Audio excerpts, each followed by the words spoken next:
Bam shakalaka laka bam.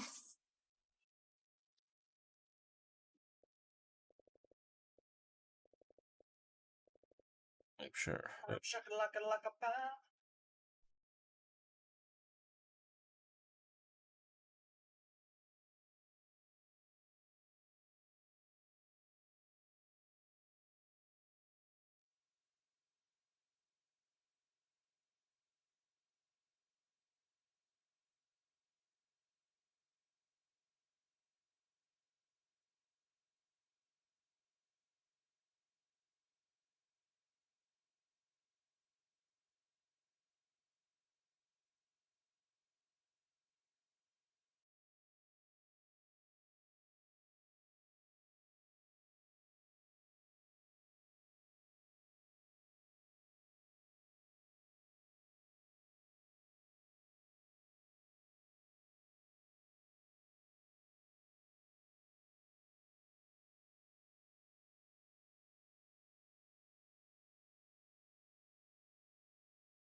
Hi, Jaded Raven. Welcome. For some reason, I'm not getting freaking signed. Hey, Jaded. Oh, sorry. Just get the shit out of me there. Why is the sign not working for this?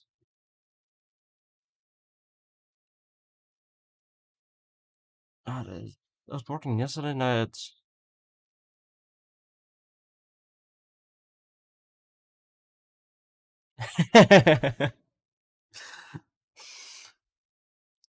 Hi, welcome. I'm just had this all working yesterday.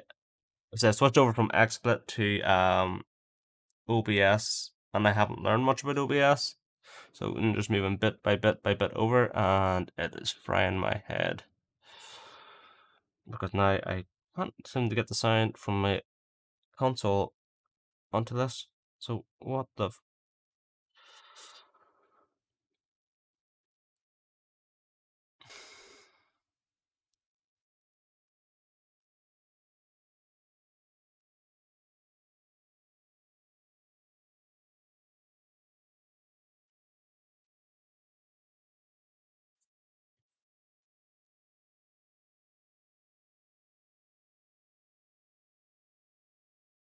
Must be it now, right?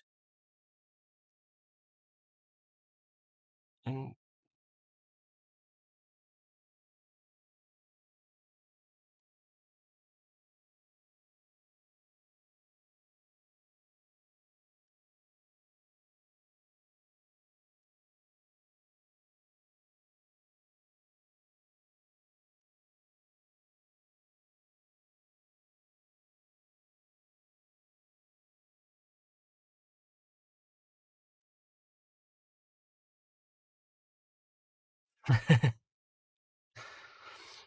OBS is just frying my head. Like the only reason I switched over because it's less demanding on my system. My XSplit is very heavy demanding. Um, Unfortunately, and I want to try and use OBS, but looks like I still got so much to fucking learn. You bitch of a thing. Like I was working perfectly yesterday, or was it yesterday? I think it was yesterday when I was doing Call of Duty.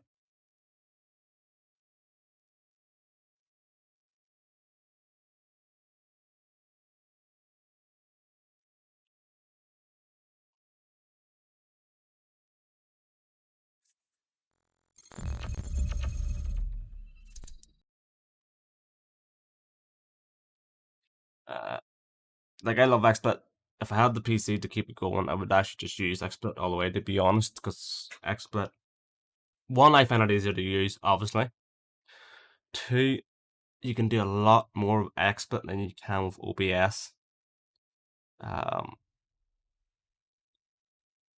Plus, you can multi-stream on XSplit without having to use Restream. Way on OBS, you have to use Restream if you want to multi-stream. Like I can on XSplit, I can literally stream. As long as I have the bandwidth, obviously, I can stream to my Twitch, my Facebook, and it's not even my personal Facebook. I can stream to my actual company's profile. I can stream then also to my YouTube and all that. Why restream? Or unless you stream, if you're going to do Facebook, I don't unless you stream to your personal Facebook page, which is fair enough. Like that's all you care about. But if you're trying to obviously make a company brand and all that crap, that's where the shit comes in. Like I'm not even against OBS. I've always said it was a great software. The only reason I never used it is because I didn't know fuck all about it. But I've always been recommended it because of how less it is on your system. Especially when you're doing PC games as well. Am I gonna have to reboot this? I literally just... I've got audio monitoring, that's all set up.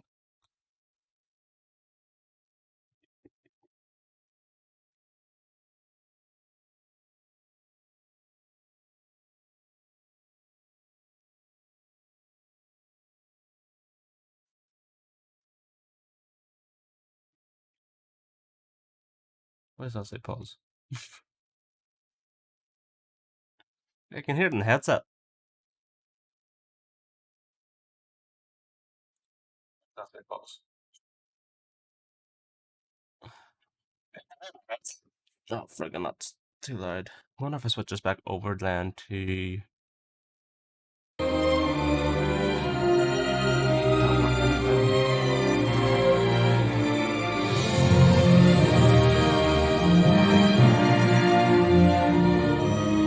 There we go. Why is it like that?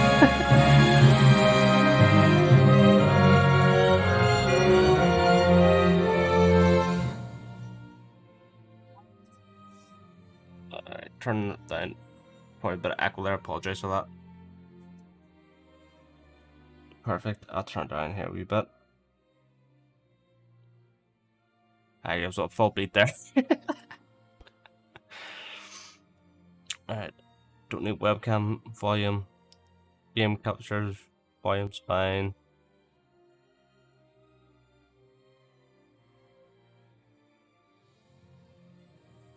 You know what, I'm not even gonna touch any more of these settings. Sorry for that, I'm really sorry. Yeah, I got it.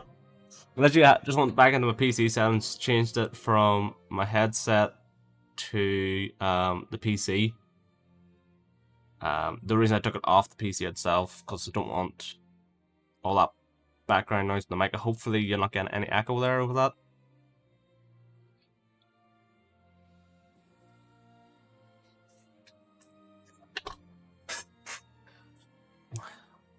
Ah, good. Okay.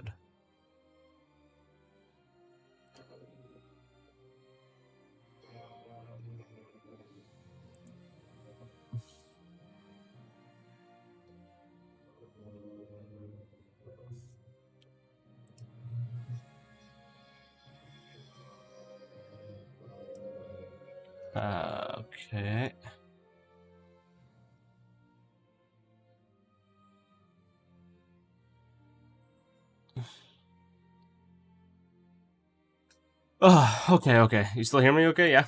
Hopefully I haven't changed too much. I need to really sit and play about with this for a bit.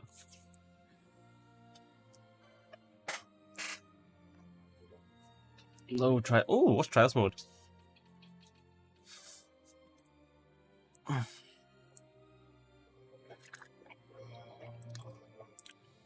God, I hope I have this all set up perfectly. Or it's gonna be a bitch.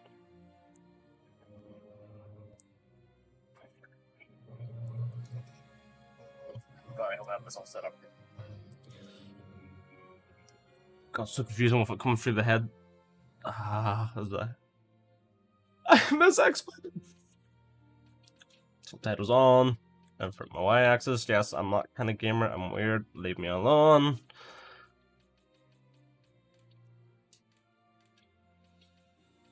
Let's turn music effects down slightly. Sound effects down. Voice up full. I think I am happy enough with all that. Speed multiplier. Ooh. Leave on times 2 for now because I have no idea what the fuck that is. Yeah, pretty much. I played it when it came out. Now, when it came out on PS2, I never played it. I actually skipped it, unfortunately. But the remaster, when it came out on PS4, I played it for about 5-10 minutes, and then I never got the time for it. Really? I learned back in my Halo days.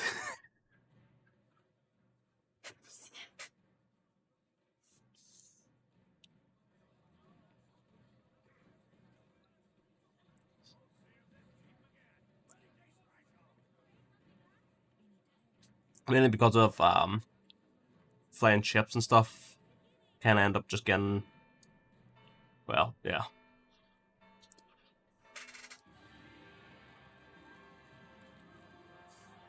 Yeah, see, that's what I'm thinking of doing. I'm thinking of playing all Final Fantasies. I kind of have finished 10. I just don't really want to stream anymore 10 because I'm at the part where you're in 10 where I finished all in-game content. I finished this, well, I'm up to the last boss in the story, obviously. The only thing I haven't done really is fix my spear grid to go hunt down all the big dark aeons and crap. And no one wants to sit and watch you stream for 3 hours really grinding all that XP to sort out the spear grid, deleting spears, and so it's kind of boring at that point, and probably need to do that off stream at some point. So for some reason I haven't went back to that one yet. I have finished 7. I haven't finished it in hard, but I'll get there yet. Yeah, it's because no one really wants to watch you spend days upon days grinding. It's okay if you're grinding and you have a free access stream that's just there for a chat. That's fine, but when they're coming in to watch you play the game and watch you go after the dark aeons, that's when it gets a wee bit more difficult.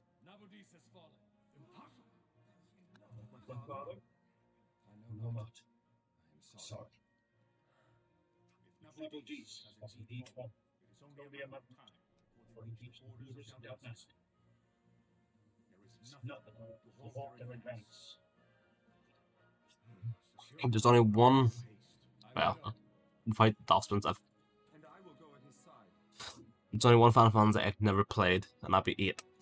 I've played 1 through to 7, then played 8, played 9, I've played 10, I've played a bit of Act 10, X2, whatever you want to point, or 2 minus 10, whatever you want to call it. I've played the crap out of 11 online. I've got over years on that game. I'm not even joking, that took my life away. 12, like I said, I played about 10 minutes, and when the remaster came out on PS4. 13, I played, never finished. I got to the open world and quit it. Couldn't bother with it anymore, it was done. I never played any of the offspins of 13, because, like I said, I didn't enjoy 13, so therefore I won't even go and bother with the rest. 14, I played a good bit of. 15, I finished a couple of times. And obviously 7, the remastered or remake. I've played a good bit of. I think I'm at like 200 hours or something, or well, between 100 and 150 maybe hours on Final Fantasy 7 Remake.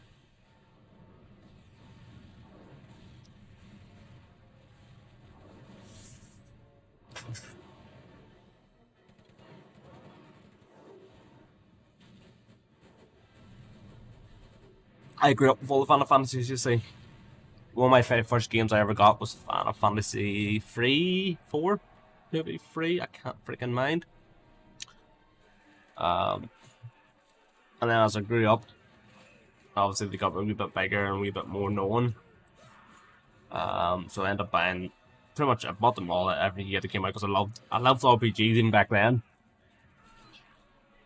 And then I started loving the stories more and more. Like 7 was the five, well 6 was probably the first story I fell in love with.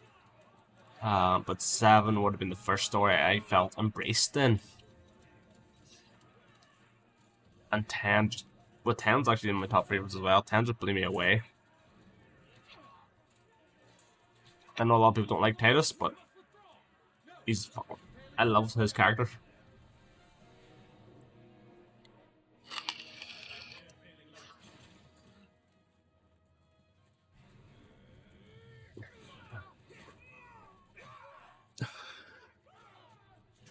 I grew up with a game, so now I don't think with Dog Island, but um, I was like dog pets and stuff on your PC where you could get your own animal and you had to log on every day to look after it. And if you didn't log on after a couple of days, it actually passed away and stuff, and then you had to start all over again. I loved it. I don't know if that's anything like the Wii game now.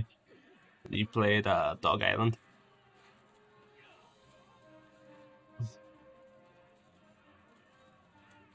I would definitely recommend 10. The big ones, yeah, it's like a Tamagotchi, but only it was a PC game. That's literally the only difference. So it was more graphical improved.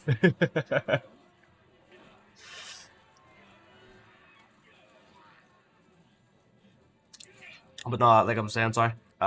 Big fan of Andrews, I would definitely go for it. I've always been told you need to play it.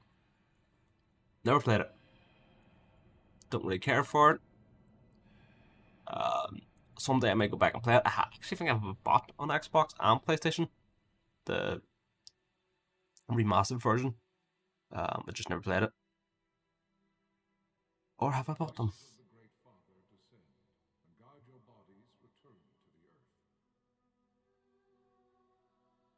No, I don't think I actually have. Well, 7 is definitely a must, and I'm talking about the original, not the remake. After you play the original, I would try if it's possible, if you have a PC or someone with PSP, I would try and play Crisis Core. Like if you obviously PC get I think it's called PPSSPP. It's just a PSP eliminator, and then you download the iOS of thingy. I plan to stream that too at some point because I actually have it sitting there ready to go. So it's going to do that tonight instead of 12. I was like, nah, I'll do 12 because I'm weird.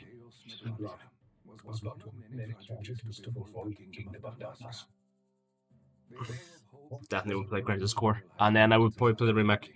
Obviously, you don't have that choice now because you've already played remake. Um, a lot of the original 7 fans weren't too happy with the way the remake went. Because Landon, I freaking loved it, and I am one of the hardcore fans for 7. In fact, I obviously don't have the picture up on OBS, I have it up in XSplit, sweet which I usually have up in the corner of my wee boy. Uh, because he's my support and my inspiration why I sit and do this stuff. That's what it was originally meant to be, was 3 games, so we want to try and make it like the original, so each game would have a disc. So it should have been 3 parts, but now they're saying they're not too sure how many parts it's going to be, so it could be 5 parts, it could be 10 parts, it could be 20 parts for all we know. But it's very, when you read all the interviews and stuff, it gets very confusing very quick. Because in the same interview, he contradicted himself. He said that the game wasn't changing at all, it's just all the characters who have died. Um, and they're not changing the game at all. Now, this is him defending after the remake came out and everyone's played it. Obviously, the game's already changed so much, so you can't really go back to the original now. But in the original, he also said that the remake was not a remake, it's a retelling of the story, so there's going to be a big difference for new characters and stuff. So when he's saying in one statement he's not adding new characters, and then it's like 5 minutes later in the same interview he's saying he is adding new characters, so it was really confusing in his interview.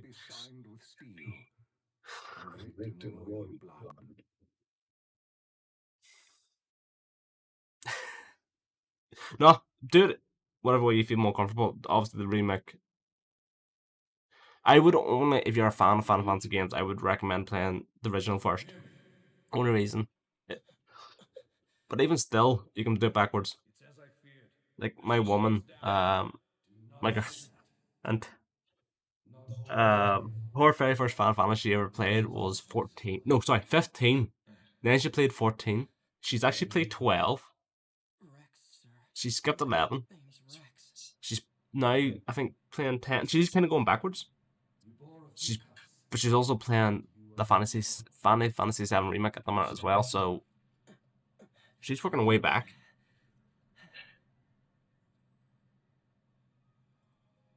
Think you can fight? I'm fine. It's up to yourself, really. How old are you, Rex? I know some people don't like OG games like that there, like, because they're too outdated and crap like that there. So pixelators, a lot of reading, stuff like that there. Obviously, voice cutscenes, I guess, is a lot better. He's 2 years younger than I, living in Rabanastre. So young. You're barely old enough. Yeah, that's a good thing about Final Fantasies. Unless they're in the spin-off or I want to fight. that section, they're not related in any way. Obviously, like your 10 and 10x2, they're connected. So you can't play X2 and then go play 10. You need to play 10 before you play X2. I'm aware of the situation. And the 13, it has what, 2 free spin-offs. So you can't really start at, I think the last one's called Lightning Returns, and then go play 14, because obviously Lightning's not returned from anything, because you don't know that.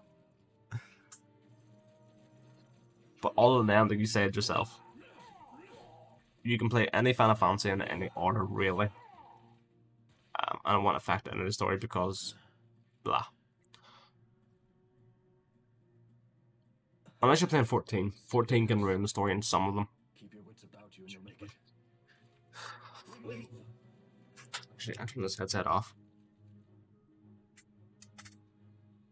That echo was weird. And I don't really need it. I'm not playing Call of Duty.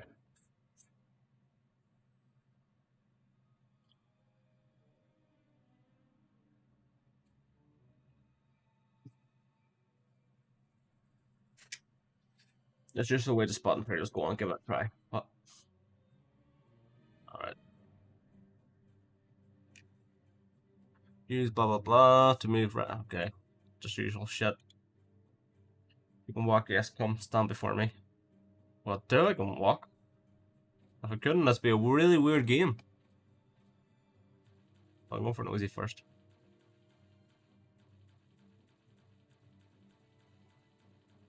This game reminds me a lot of Final Fantasy 11, but the reason I don't recommend people going near Final Fantasy 11, like, because one, it destroyed my life. It really ate my life apart. Me and my girlfriend broke up back then. I dropped out of college. I was it was in my room 24/7, playing 11. Like them stories you hear about people in World of Warcraft, something similar to that, but 11 did it to me. But obviously, I'm a wee bit more grown up now and know not to do that shit. And I know a lot of people don't have that addiction like I did. The only reason I just wouldn't recommend it now is because it's so outdated.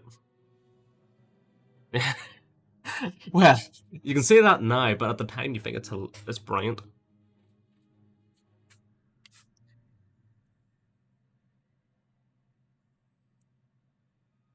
They talk to someone, approach them, and press the A button. Try talking to your friend by the gate. I got a friend? Yes! Good friend.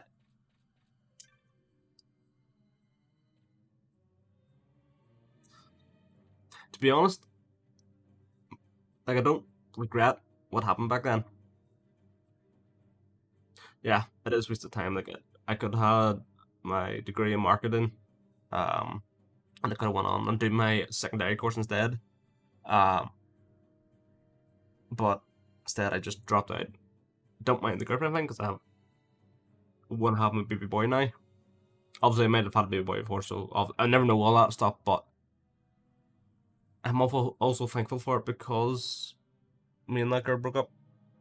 Now I have, oh my god, like, I always hated that idea of kids growing up. Even literally when she was pregnant, I was scared crapless, and still I was like, nah, we cannot have this kid. I was panicking and stuff. I was like, no, no. And the day he was born, everything just changed.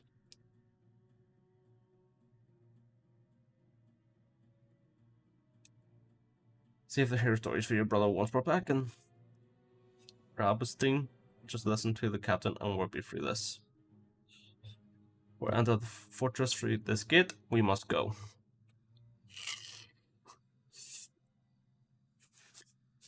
The way my granddad always used to say it to me was, you need to make mistakes to learn. You don't learn from succeeding, you learn from mistakes.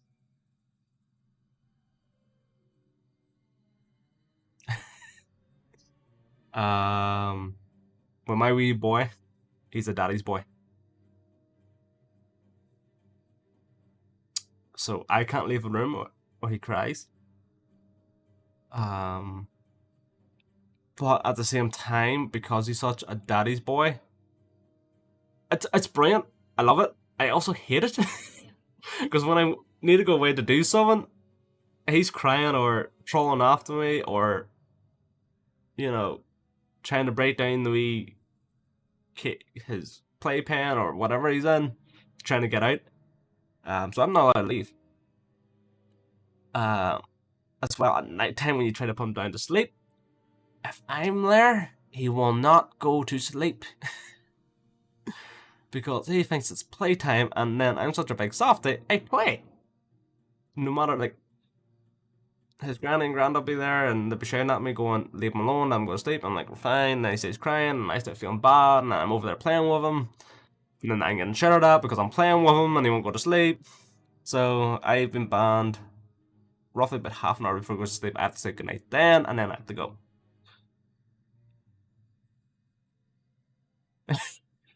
I hope so. I love him to bits, but to be fair, I always believed we girls are mommy. We girls are daddy's girls, and we boys are mommy's girls. Because I'm a mommy's boy. Always have been. I grew up being a mommy's boy. So I expected him to be a mommy's boy himself, but it turned out he's actually a daddy's boy, and it's actually I love it. But it's like I say, it has its downsides. Yeah.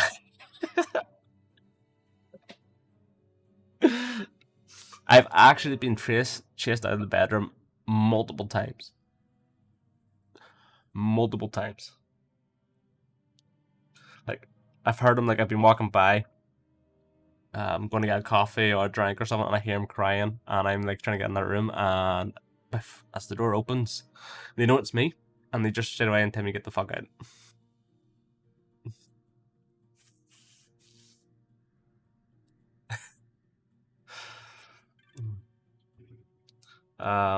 There's a video the girlfriend put up on her Snapchat. I did try to edit on GoPro to put it on my Instagram, but it didn't turn out the way I wanted because I wanted it to be like a behind the scenes. I actually think it might be a bit better on Twitter. But he was talking to me, just obviously baby talk, so we don't understand what he's saying. But he has a habit of saying out, and he wants to be outside now. Obviously with the lockdown, he can't really go out, and virus stuff going around at the moment as well. You probably don't want him out. Obviously, he was saying one day he was sitting in my lap one night, his vertigo stream was out, and I kept looking at the window trying to get out because I have a skylight fire exit window here. So obviously, all you have to do is pull this down, and that opens completely up, and you can jump out that window, and away you go. And he knows that, and he's only a year old, well, 15 months. And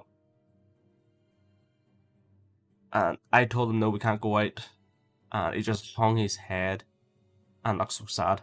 It is the most cutest thing ever.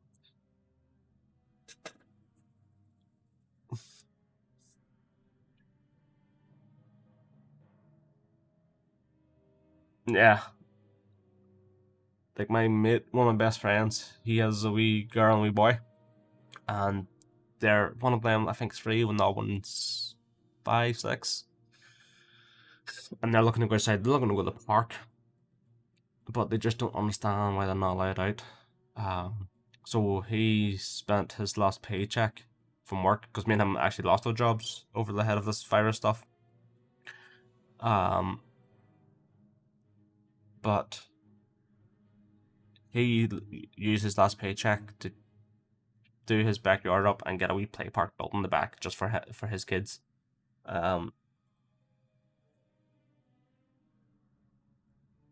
Which is actually made me quite jealous because I would love to do that for Nero.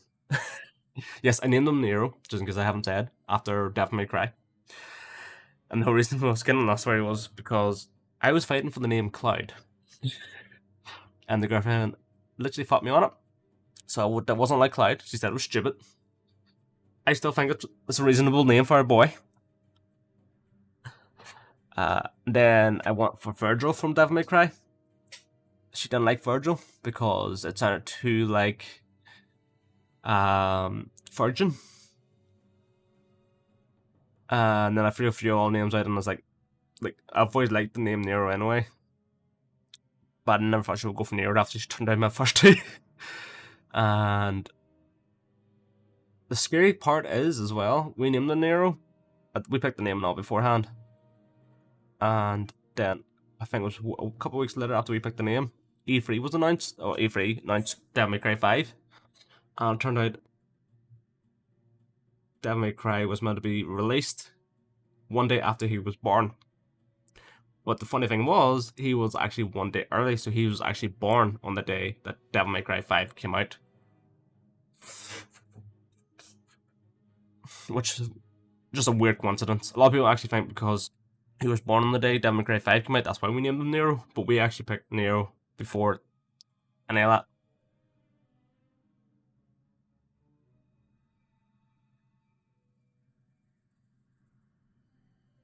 To learn more about what you've learned, or what you find, walk closer and icon will change, then press A. I know it was just a weird chance. To be fair, he had to be a day early anyway because he was breached.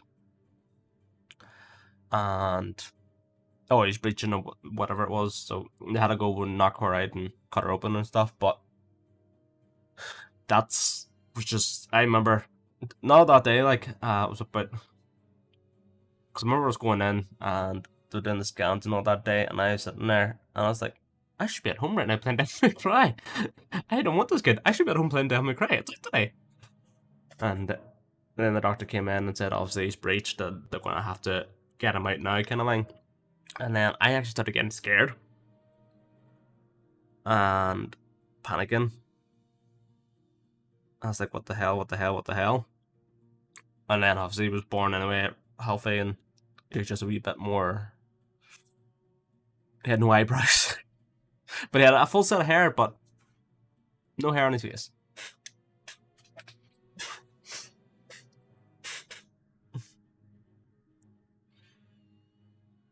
I actually wonder if I can get that picture up.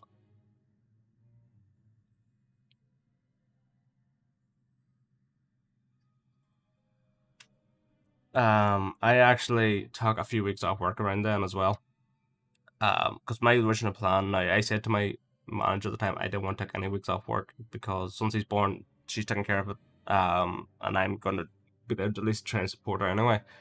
But me and my manager argued about support and stuff and all that, and she actually even talked to me about, well, trying to open me up more to the thing. And obviously at that time, wasn't happening. Now, secretly, what my manager was actually doing, because she knew the day he was born, I would probably want a few weeks off. She secretly filed for vacation days for me for up to, I think it was 4 weeks. I got off 4 weeks.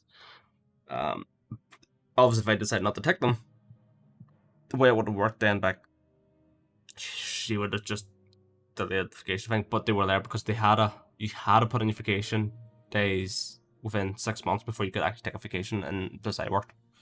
They were very tight on that kind of shit.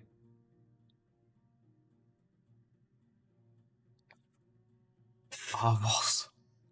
I want to know where that picture is, if I can find it. I'll even put it up here quickly.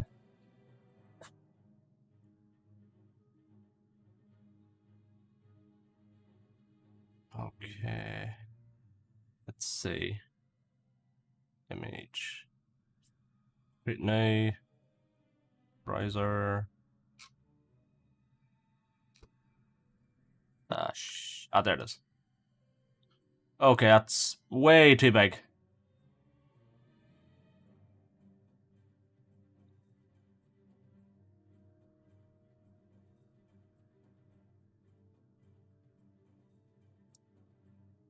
There we go.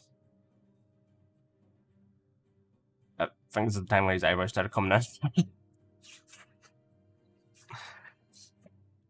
It's just the way they worked because, especially the way it worked in, because I worked in sales as well. If you're in, it doesn't matter if you're, because I'm in Northern Ireland as well. So each country has its top salespeople, and if you're in the top 10% of them in sales, you had to give a 6 months notice before you could take any holidays, because if they need to know when they're down sales and stuff like that. They're very greedy that way. It's just the way they worked it. So you had to give you a 6 months notice so they could prepare for lower sales that week or that day or the day you're off. If it was a day off, really, it didn't matter too much. But if you took more than like a few days off, it's when they really seen the impacts. Yeah. At least you understand. I'm horrible at explaining things, but at least you know what I'm getting at. So they had to give off. So you had to give 6 months notice. If you're in from the 10% mark up to, I think it was the 60%, I think it was, you had to give in a 3 months notice. And then obviously if you're anything above that and just your normal salesperson, who probably doesn't care about their job, you had to give in like a 2 weeks to 1 month notice. But then they fired me for having a heart attack. So it was weird. Well, it wasn't a heart attack, sorry. Cardiac arrest. A lot of people say the same thing, but my doctor says they're different, so I don't know. I just had one. Fuck, I haven't done fuck on this game.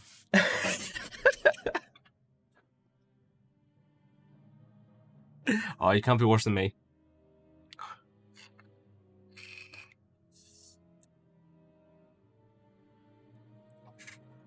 See, it's just the way they work, because I was on the way I got a bad role, because company I worked for before, we got over in the UK. I'm not too sure if you're from the UK, but over in the UK anyway, we have game retail. I fit the manager there, and we had a big fight, and I had to leave because of stuff I'm not going to talk about because of bad mouth the company. And I rather like not bad mouth the company. Curry's, I don't mind bad mouthing because the way they handle stuff. That's who I work for. The ones that got rid of me after they had the cardiac arrest. Because the doctor told me I should take a week off. So I took a week off, and then I went back to the doctor and they told me I needed to take another week off. So I went back and took another week off. Now, because I took 2 weeks vacation, 2 weeks sick pay without warning, in the place, and I was on probation, they fired me. Because it's actually in their code of conduct where it says if you take too much vacation days, you need, for your year probation, you need to be 100% attending. You need to make sure there's no mistakes happening. Even if a customer comes and reports you for something that's not your fault, that goes into your folder, and that can be used against you as well. Because it actually happened to one of the other co-workers as well, and it was also used against me as well. A customer filed a complaint that he was trying to force sell them false information about a computer. The problem with this customer was the customer is an idiot, and the guy I was working with, like, at the time, now he was actually given the right information, but the customer didn't know anything about the product, but thought they knew everything about the product. Filed a report, and I wanted his file. Now, the next any move he makes at all, they'll get rid of him. The fires came in, lockdown and all that crap started happening, and Curry's had to close down. They fired him, so they didn't have to pay him sick pay. And he has that thing in his folder, so they have the right of dismissal.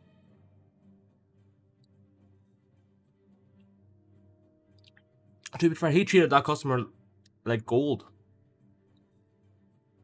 The customer just, after he was meant to be on his break. I think it was because I came over to him. I remember coming over to him and asking him if he wants me to take up the customer, and I still put the seal. The way I did it was my co-workers back then was they did all the work, even if they only did half the work, but they had to go on their break. I would come over and go, "Hey, it's your break time. Go. I'll take over this customer," and I'll still give them the sales operator free on their name, so they get all the commission that comes with it, which is the right thing to do with your co-workers, in my opinion.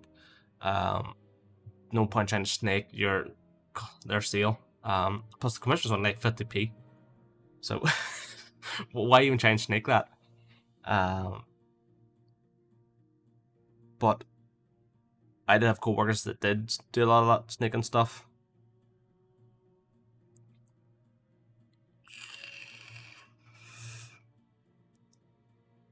One of them being a girl stole broadbands and stuff, but the broadbands now the thing where it works is you could get anything from £10 up to £40 if you sold broadband. But I sold the customer now because I wasn't working the next day. I told him to come back in and ask for my co-worker who I thought I could trust, because obviously with me not being the next day I couldn't really put her free. So I went up to her that day anyway and said to her, "Here, he's coming back tomorrow, this is him, blah blah, he's looking this and this and this and this and this and that." And brilliant, just happy enough. The next day he came in, got the broadband, happy enough. A couple of weeks later, on my paycheck came in, it wasn't actually on my paycheck. And when my mate went and asked her about it, what she turned around and said is I never went to her at all and said anything to her, and that the customer came in and asked directly for her. So, like, I didn't care. I knew that because at the time I thought I could trust her, and after all that's happened, I knew I couldn't. So, unfortunately, that's why I don't like working commission. That's why I loved working in game. There was no commission in game. Don't get me wrong, you still had your sales targets, you still had to push everything, and blah blah blah. And I love chasing targets, it's competition. But there was literally no commission for whatever happened. So everybody in that team worked together, and that was great. And that's all you needed.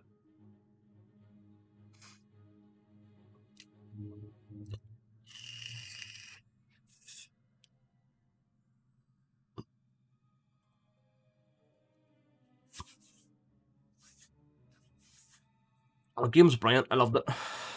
Obviously, I fucked that up by the whole manager thing, and like I say, I don't want to get into it because like I still love game. I don't buy shit from them. They're expensive to sell, and I wouldn't recommend anyone buying anything from them because they're expensive and you can find cheaper, like Amazon, Shop.net, stuff like that there. The only reason I would recommend going to game at all if you lived in the UK was customer service for one, face-to-face interaction, brilliant.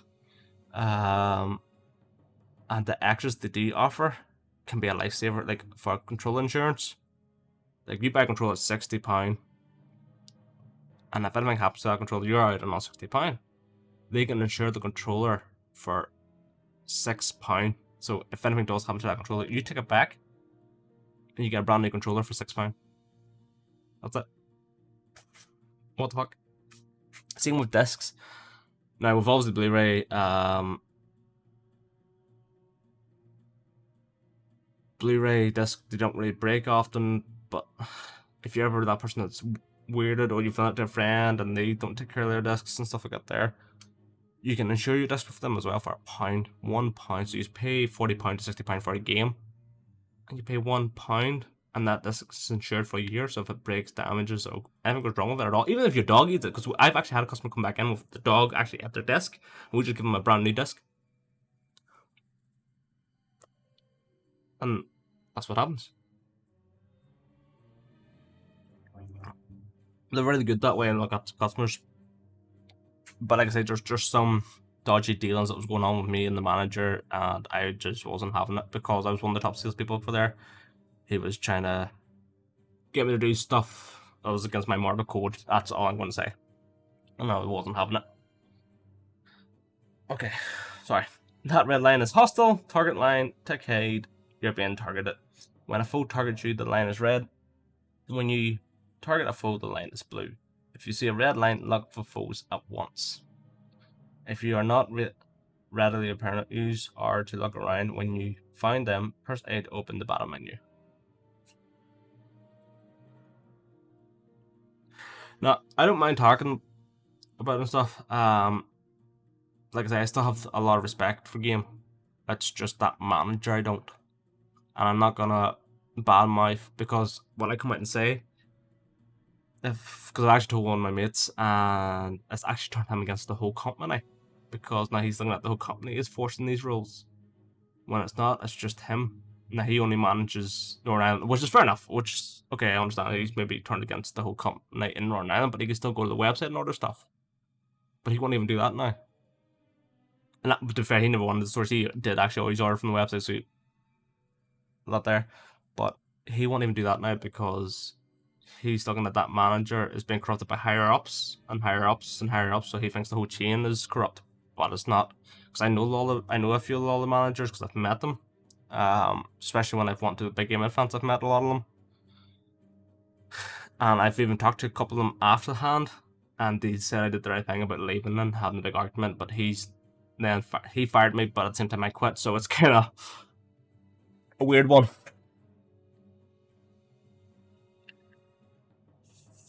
Like I said, I don't mind talking about it.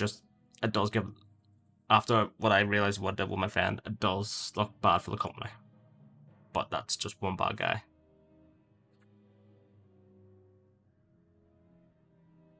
Oh, so you're in the UK, so you understand it then. Aye, Smith's cheaper. Sorry, Smith's. Amazon. You ever heard of a website, Shop2? It's very good. Shop2.net.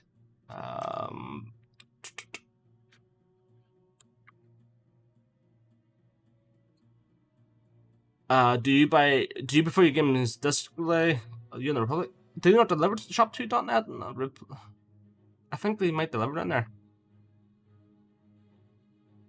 So you might be good. You could probably still use that site. Another good one I recommend a lot of people is CD keys.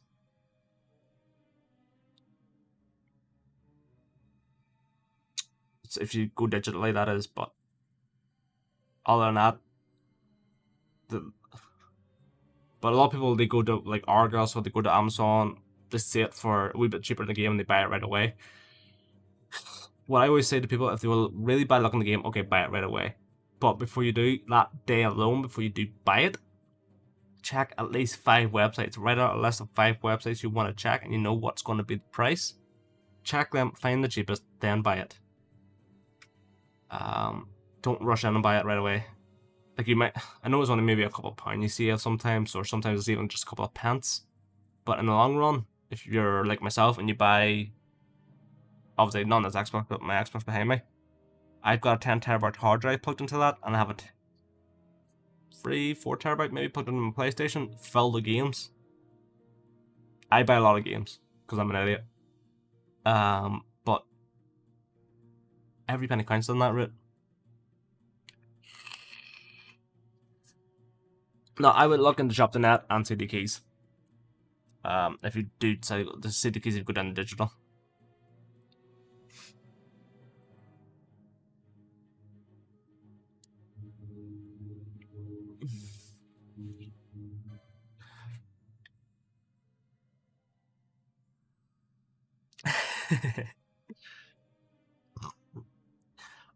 For any console, I've never had a problem. Okay, I've had one problem with my, if you can see that hard drive. I always buy Seagate hard drives. Never had a problem apart from this one here, the Gears one. I've got, like I said, I've got 10 terabyte plugged into my Xbox. I've got a free 4 terabyte plugged into my PlayStation. At the minute, I currently have, I think this is a 6 terabyte plugged into this one. Yeah, 6 terabyte plugged into this Xbox. I have 10 terabyte plugged into my TV, and I have a 10 terabyte plugged into my PC. I've had most of these hard drives for a good few years. Obviously, the one that's plugged into this Xbox and the one plugged into my PC are newer ones. But the one that's plugged into my old Xbox and back there, and the one plugged into my PS4, I've had them since the launch of the consoles, pretty much, and I've never had an issue with them. Like I say, it's just that Gears of War one. It's the only one I've had an issue with, and they're willing to fix it for me. The only problem is I had to pay for publishing and packaging to send it off, and that's the only issue.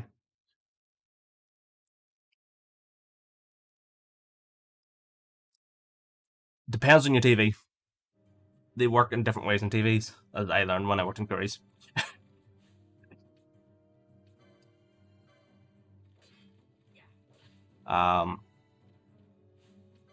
Now,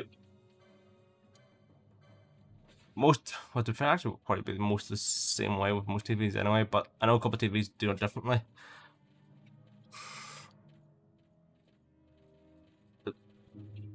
The way mine works is I get live TV. So you know, like your Skybox or your Talk box or any of them big brands boxes, you can rewind TV, you can pause TV, you can do all that funky stuff with your Skybox and all, and record. Plug a hard drive into your TV. There you go, done. Obviously, you don't get your 5 billion friggin' channels. You only still got your Freeview and stuff like that there. But then if you know some things about some TVs, which legally I cannot speak about for legally reasons, if you know some things, you can literally get your Sky channels for free and stuff like that there. And then you can just record that all anyway. But like I say, just plugging a hard drive in does the same thing. But I think the Skybox works slightly better because I can do 2 channels at once, while with your hard drive you can only do the 1 channel you're on.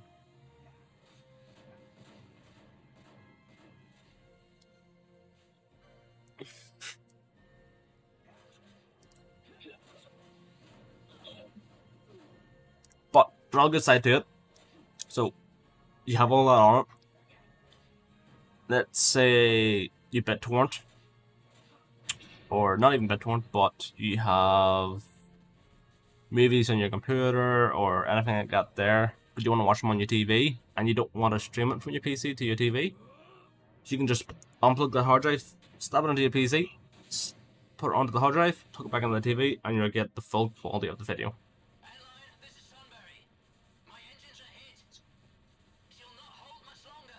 Funny enough, a lot of people don't, because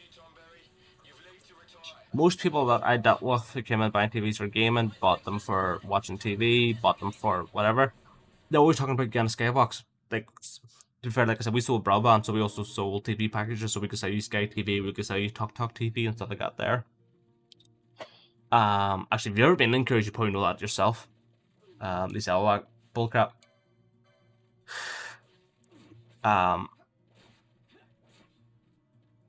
But this is why I was one of the best sellers in Curry's.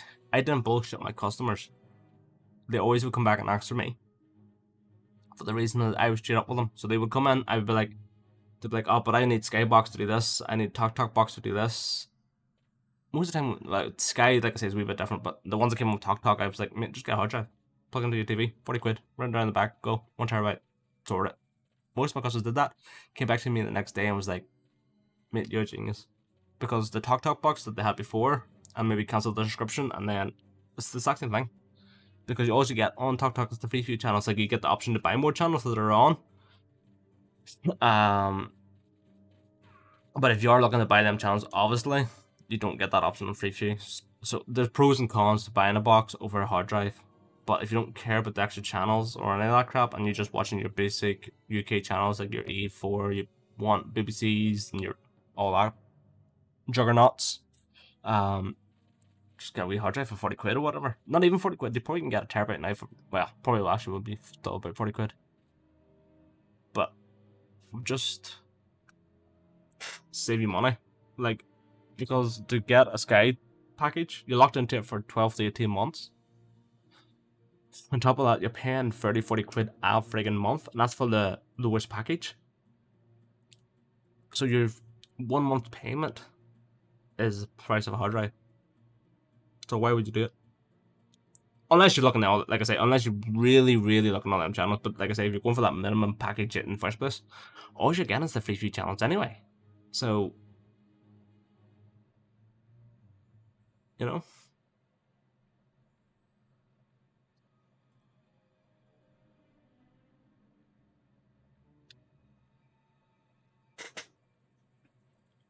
See, I would have thought it was common knowledge, but you see, I grew up with a lot of tech. So when I went to work there, I knew a lot more about stuff than the actual workers do, which hate that when you go into a store and the customer tries to sell you something, but they know nothing about the product, and then they're like, blah blah this, blah blah that, and you're sitting there going, man, what the fuck are you talking about? Like, and you're knowledgeable in the product. Like, that's one of the things I hate about the game. And the game I worked in is brilliant, like I say, except for the manager. There's two girls in there knew nothing but gaming, nothing, but I trained them on it, and my co-worker actually helped me out. He's a big gamer as well. So we trained the two girls on a lot of the game stuff, but for the first 6 to 8 months when they were there,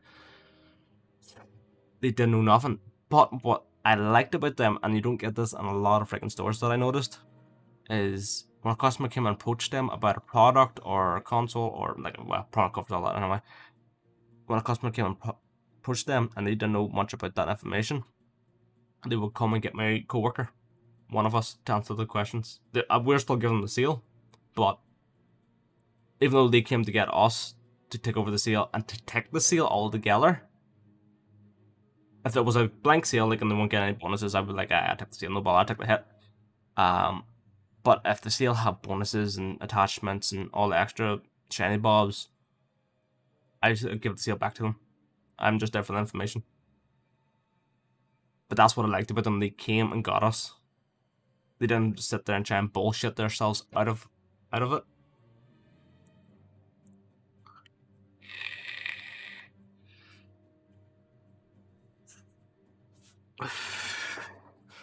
There's always someone that likes their soups. Like,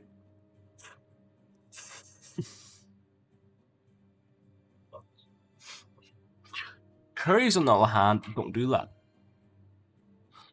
Now, I was the only one in curries that did that, which was, I find weird. And even my manager questioned me about it one day, pulled me aside in curries and turned around to me and goes, "Why are you giving up a sale to your co-worker?" Like, half the time, don't get me wrong, like, half my sales were brilliant. And I annoyed the manager because I was giving it to maybe someone who didn't have such a great sale. Or I'd be walking by my co-worker and I hear them stumbling on a sale, and I would jump in and give them a quick hand. And my manager hated that. And I'm sitting there questioning my manager, going, "Why the hell are you hating this? When all you should care about is sales. Who gives a fuck what way it happened, along if the sale goes straight and it has all its bling."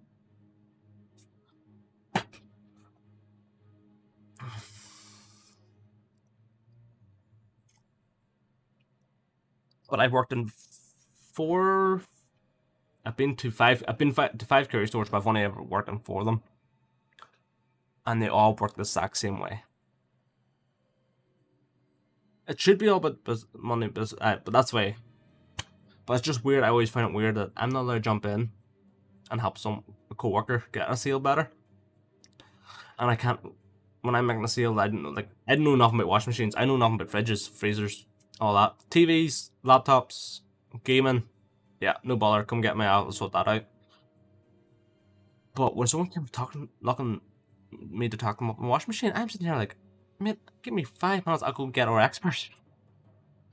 I would go get my co-worker and stuff, and then after I got my co-worker and give half the time my co-worker, like, don't get me wrong, my co-worker always gives the sale back to me, like, and I was happy enough with that. But my manager hated it that I actually went and approached someone who had knowledge about the product that the customer came in to ask. You want us to lie to customers? I don't know. And that's in 4 of the stores that I know of.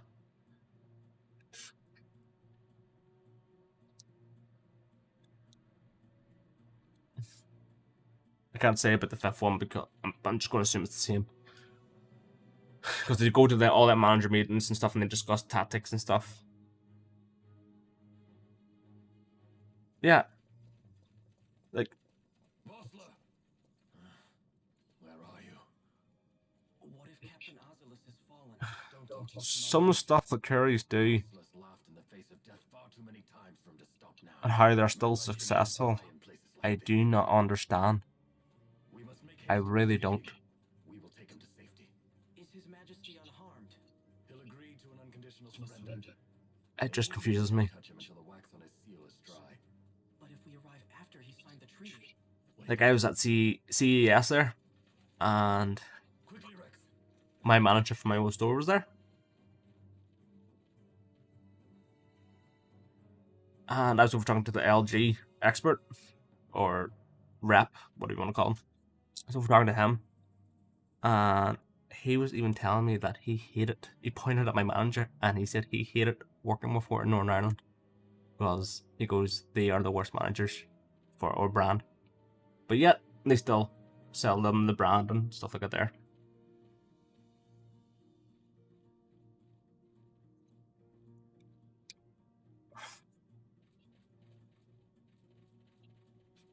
It's just, it's weird. Of course, the RT command, right trigger command, can allow you to abandon the fight with an enemy and run away. Escaping from a pointless battle is nothing to be ashamed about. I'm not gonna run from a battle. Oh, that looks like a chest. Why can't I open it? Ah, there we go. Wasn't close enough. Yeah, see, I like I say, I did marketing in college. I also did media studies in college, because after I dropped out in marketing, I went into media studies, and I dropped out of that too because, again, Final Fantasy 11.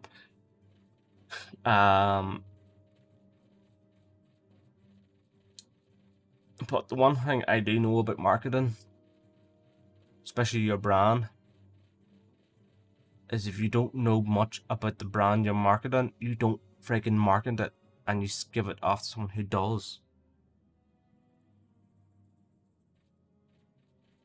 Because the one thing customers hate the most is someone talking shit to them. Like, Activision used to be very, very bad for it, hence why they went under in the first place.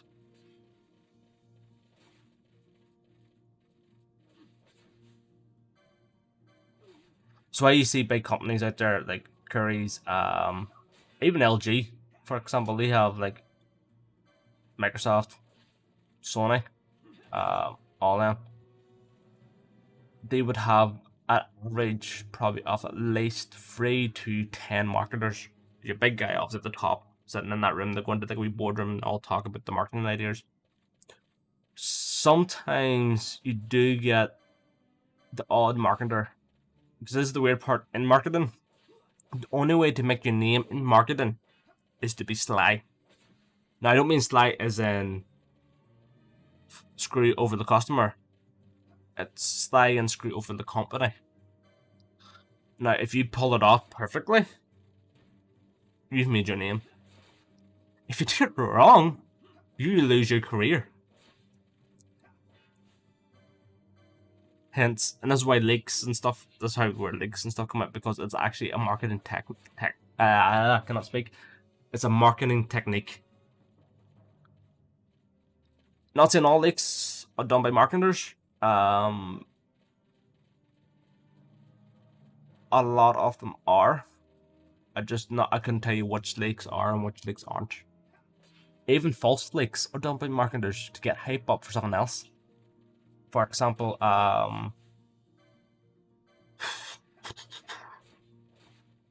there was a leak about Final Fantasy 11 remake coming to consoles, built a lot of hype, but it's got people looking into the Final Fantasy 11 remake all over. It's on console, they don't have a phone, it's coming to phone only.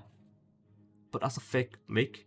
Now, I'm not saying that is actually done by marketers, but that's an example. So they would have leaked that information, for example, to the public. Public would have ended up, looked all into it, hold a lot of free publicity in, and boom.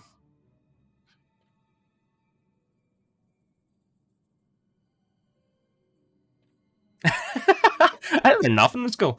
I was the dickhead in school. Like, no joke. Like, I didn't bully anybody or nothing. I stuck up for people. But I was like the class clown. That's what I mean by dickhead. It is. It is brilliant. And it works. Sometimes it's guy. It's literally your big guy that guy. We need to leak this. If we leak this now, I can build type off of this, and this. Sony is actually famous for doing one kind of leak. a lot of people don't realize Sony does a certain leak. The reason I know it is because I've got a friend who actually works for the UK Sony marketing board, and he's actually let me into a few of the leaks. Now I don't know exactly all of them, but Sony do a thing called test the water. It's called test the water leak. So what they do is they pay someone, like a YouTuber, or they'll pay someone like a website, or they'll pay even just a random person to take this information, post it somewhere to let the information go out. So they then monitor everybody's reaction. If it's bad feedback, they start changing everything. Now, when the Xbox One and PS4 came out at launch,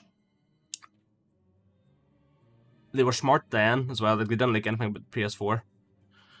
What actually happened there for them was the PS4 was exactly the same as Xbox One. You always had to be online to even play it. There was no differences except for obviously the PS4 was more powerful. That's literally the only difference, and obviously the games, but that doesn't matter. Well, it does matter, but you know what I mean. But they saw the feedback Xbox was getting with their stuff on the day of E3, and they quickly shit themselves. They had 12 hours to change their E3 show, so they had to go back to the board and get it all changed. But before they could do that, they had to ring their engineers, they had to ring their marketing board, they had to ring everybody around and get information and see if it was possible to get the PS4 fixed before launch. They got the green card, everything will be fine, let's do it. They went on to E3 and told lies. Well, it wasn't lies. At the time, they were lying because the console wasn't that. That's what the console was going to become after another 6 months of engineering, because they had to go back to the drawing board and change everything.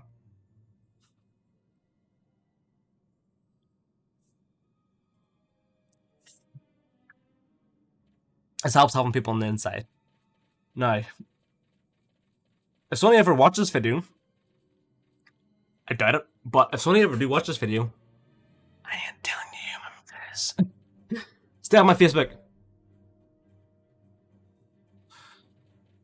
But I probably could get my mate into a lot of trouble, to be honest, if they ever did look at my Facebook and find out that we're friends and they looked at this video. I doubt they'll ever link all that, because I'm such a small streamer, they're not going to come in here and go, "Hi, this fucker's giving all our information out." I doubt it, but that's not the point.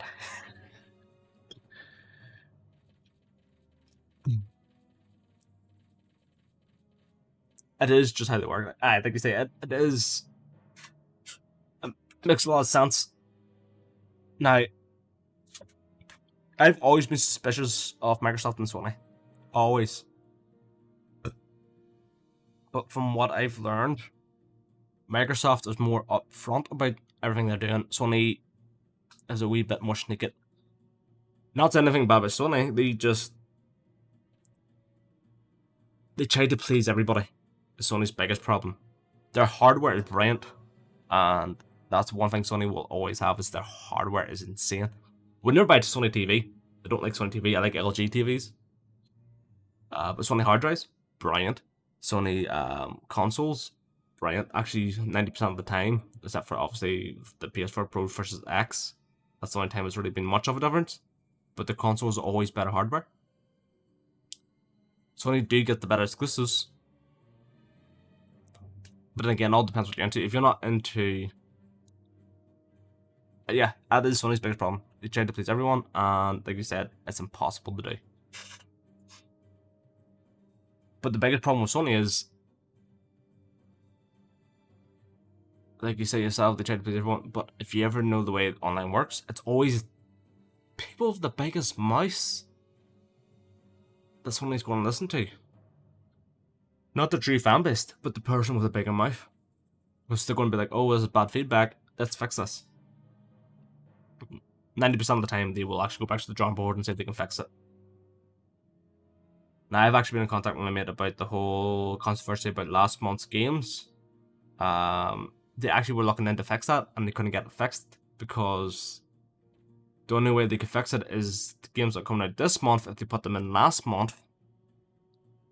But then they still have these 2 games they paid for, and it causes issues. So that's why they never bothered going back to the board to fix that issue, like they did back in September, October time, when they just changed one of the games. But they paid a lot of money for these 2 PlayStation Plus. Is it PlayStation? It's PlayStation Plus, sorry. PlayStation Plus games. So that's why a lot of people want Boom, and Sony didn't do nothing about it.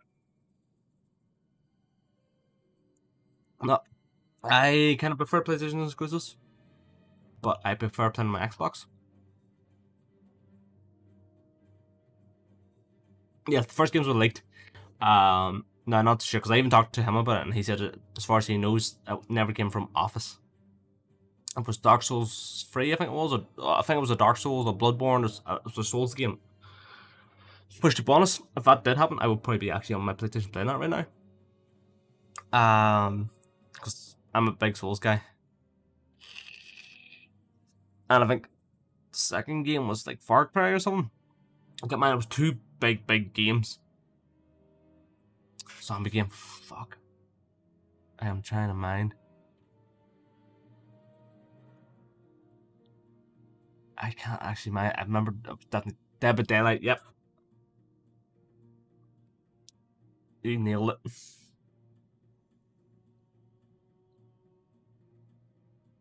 Which if they did that, I actually wouldn't brain, because I would have actually played the shit out of Dead for Daylight. I think I got it free anyway on Xbox Gold. I haven't actually played it, but I keep meaning to. The reason I want to play it is because a lot of people say it's like Friday the 13th, and that game is fucking brilliant.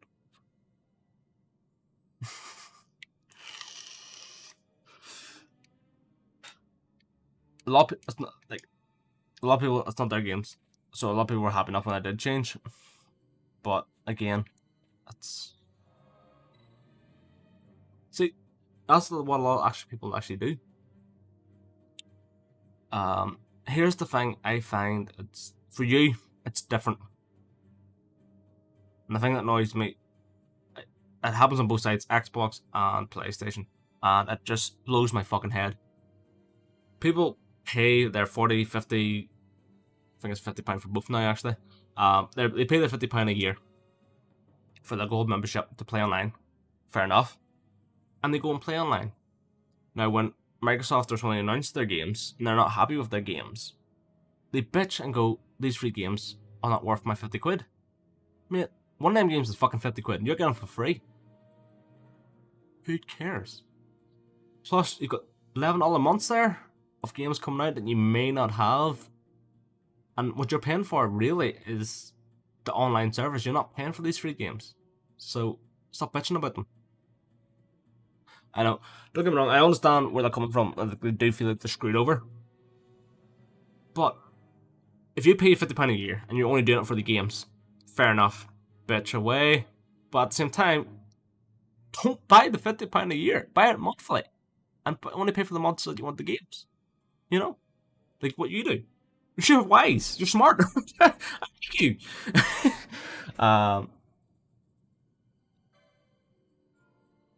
So, to me, no one has the right to bitch about what games Sony and Xbox actually choose for the thing. If they don't want to have 2 big AAA games out there, fair enough.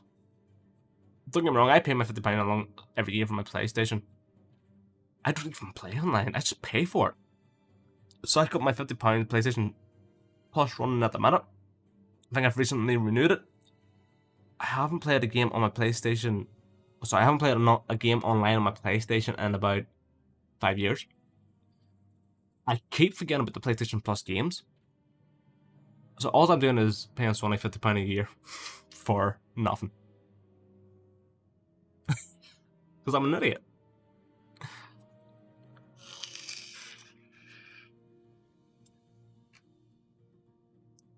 I wish. But I do pay for my Xbox Gold every year. Because I do play actually online on Xbox from time to time. I don't like Friday there yesterday because I blah blah blah.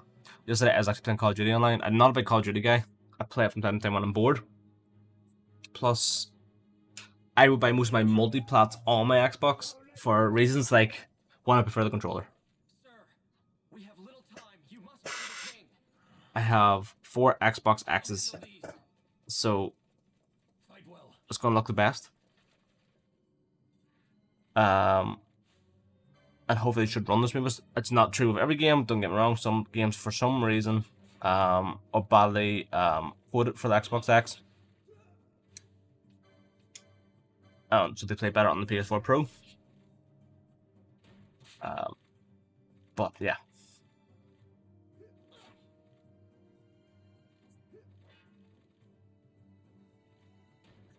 I do know, and I keep meaning to look into it more myself, there is ways to get like an Xbox kind of controller for PlayStation. And it has all the same features as PlayStation, like it has your touchpad and all that crap, but it's in like the shape and form of an Xbox controller. And there is ways, I don't know what way you do it, but like my Elite controller here, I can somehow get that tuned into my PlayStation to play my games on that. Because one of my mates, he's done it, and he tried to talk me through it, and I was just like, mate, I'm out. I'm done. You confused my fucking head. I'm tech savvy, but I'm not that tech savvy.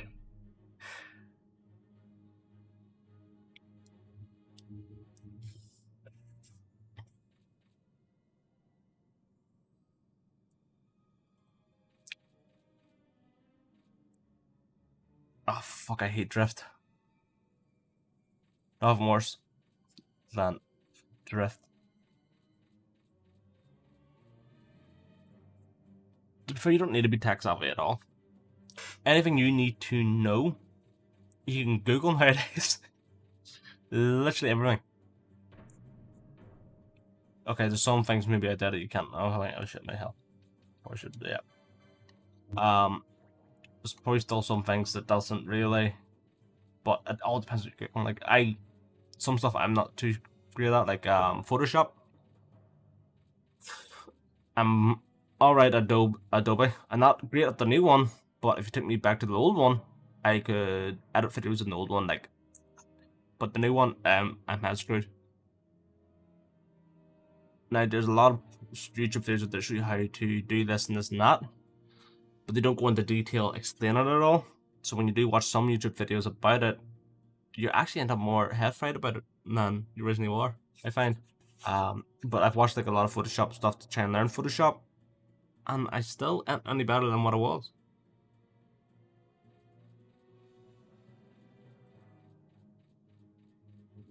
But unless you're really going into like ridiculous stuff like that, you just shouldn't really care about being tech savvy. Like I say, if you need to know how to do something on your phone or your Xbox, your PlayStation, or your PC, 99% of the time you will get it through a Google search or YouTube video.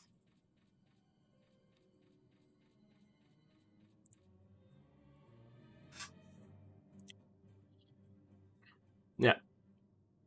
I used to, back in the day, when I created my company's logo, back in 2010, I use Fireworks, which I think is still around actually, to be honest, but it's still an Adobe feature or Adobe program or whatever. But Photoshop took over and it took a bigger thing. But Fireworks, in my opinion, is actually a lot easier to use and it's less confusing.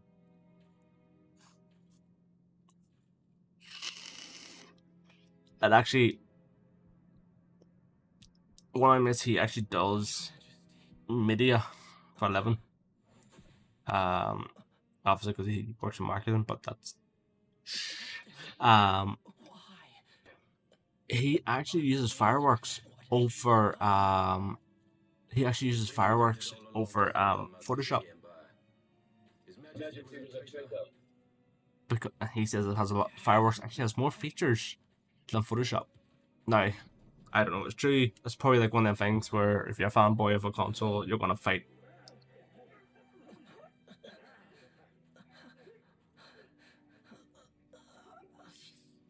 I've never understood. Yeah, it's all about preference, really. It's the same, like, people come into me. Now, like I say, I am more on the Xbox side than I would be on PlayStation. But when I worked in game, I never, ever, ever forced anyone to buy an Xbox. I asked the usual questions. Question one: are you playing single player or are you going to be online? Question two: I would go on and go on, get all information out of them as much as possible, and I narrow it down and I go, right, here's what both consoles do. For you, I recommend X console because it does this, this, and this better. And you want to do this, this, and this. But if you're looking to play this, and this, though, you need this console, so on and so forth. The one thing that did annoy my manager, my manager hated it, but at the same time she loved me for it. I would tell my, oh, I got achievements. The one thing my manager hated but loved me for was I would send my customer away for 24 hours, tell them come back to me tomorrow. Or if I'm not working, sorry, come back and ask for one of my co-workers and they're sort you out with it. Go home, do more research into the console yourself. Think about it and come back to me. Because I never liked, especially, like, yeah, like, one of my co-workers, he actually was a PlayStation fanboy and he would always try and force a PlayStation onto a customer. But I think he did just to try and second me, but I didn't realise, because he knew I was an Xbox guy. But it never seconded me. It only seconded me because he's trying to force it onto somebody. And it wasn't their preferred choice. Maybe, I don't know. But again, it's down, like you say, it's preference. 90% of the time, it is preference. What controller do you prefer? What games are you looking to play? How much money are you willing to spend? Are you going to be online? Are you going to be offline? Are you going to be playing driving games? Are you going to be playing shooting games? Are you going to be playing this, this, and that? What controller? I'll tell you what I feel. What controller feels better for this, this, and this. But it's up to you at the end of the day. And what I would do even to him, since I have both consoles, I would actually go home. The next day, I would actually bring in my controllers, my Xbox controller, PS4 controller. I'll actually tell him to hold both and see what controller he thinks feels better in his hand. Like, Xbox 90% of the time wins controller of the year. Actually wins, I think it wins controller of the year every year, but 90% of the time when you're getting someone to hold it, 90% of the time it wins. But they're all the 10% of people who prefer a PS4 controller over an Xbox controller. And that's their preference, and that's fine. I prefer PS4 controllers when I'm playing games like Final Fantasy or JRPGs. Because to me, when you're playing JRPG, the PS4 controller, for some reason, feels a wee bit better. I don't know why, it just works. Why shooters, stuff like that, I prefer the Xbox controller. Oh, Switch just wins. There's no competing against the Switch. If anyone told me the Switch was crap, I would slap them and silly.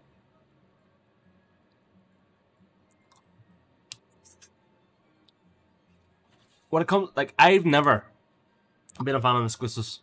Never. Any exclusives ever came out, I've never thought, wow, that game I need to buy a console for. Never been that way.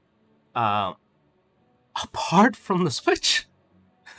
That's the only console in the world that can bring out a game that's exclusive to it, and I'd be like, yeah, I want that console to play that game. No, to be fair, I did buy my PS4 originally for the order, and then I was badly disappointed, and I was gonna throw my PlayStation out the window. But I kept it for Bloodborne anyway, and I was happy I did that because I was like a Bloodborne, and Bloodborne was amazing. But apart from that,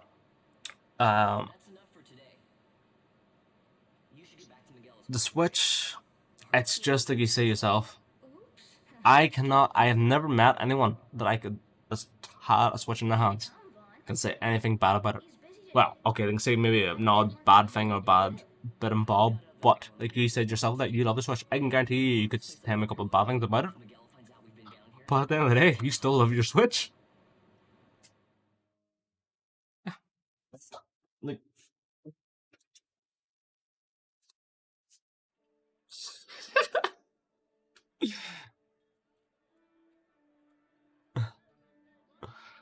It's portable. I've never, and this is the weirdest part, I hate and I despise handheld consoles. I hate them with a passion. But the Switch? Nah. I love it. Handheld and all. Oh, do we? Air bump. I'm a collector of limited edition consoles. My PS4. I can't unplug one of them, but I can show you the other one if you want.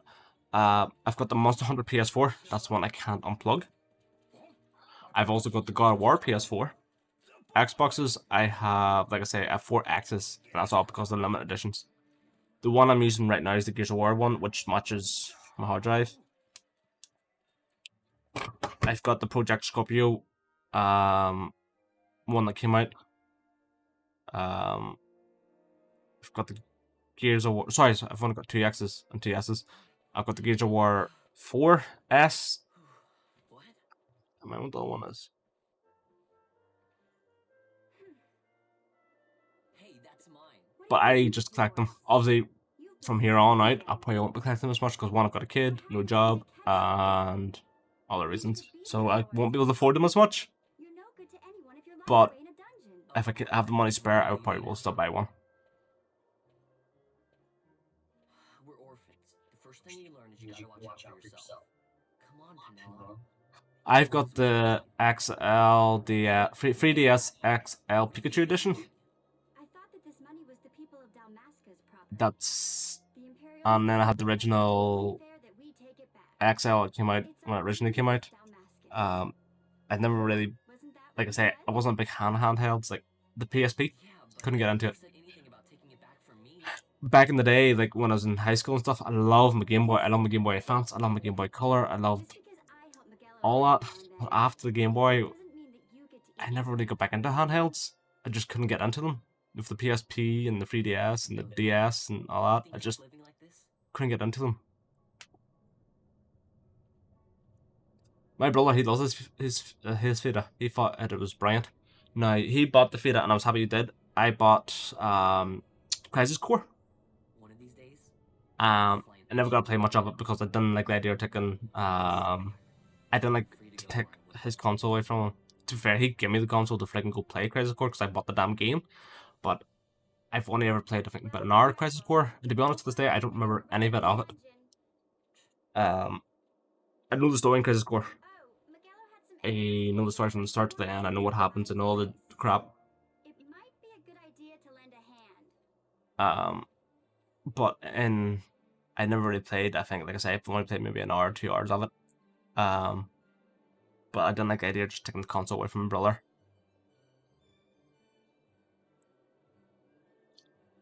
No, they're not.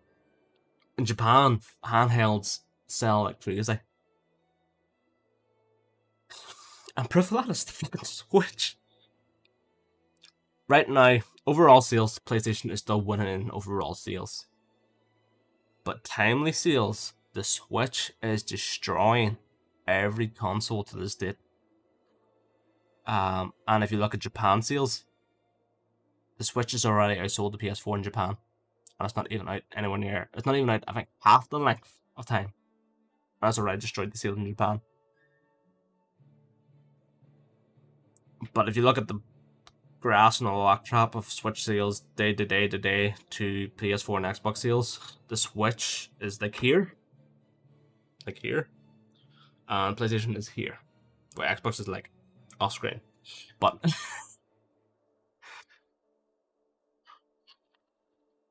the Switch is like is for everybody. Yeah, it is for everyone. Literally anyone. You don't have to be a gamer. I can guarantee you, like my sisters, they're not really gamers, but they love Mario.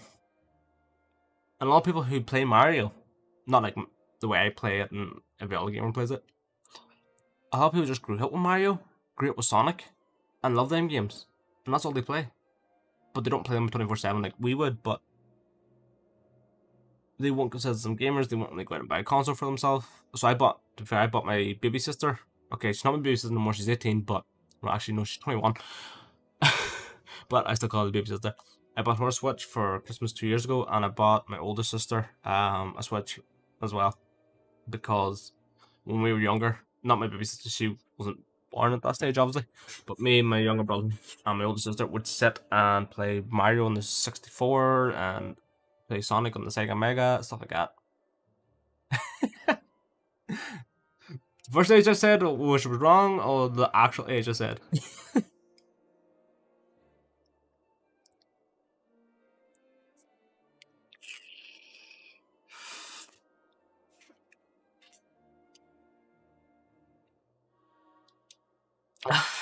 Oh, you're so young. You're a wee baby.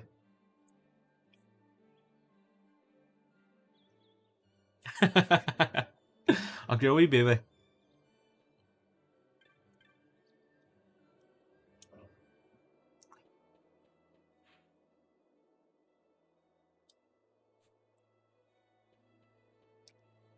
I trust me.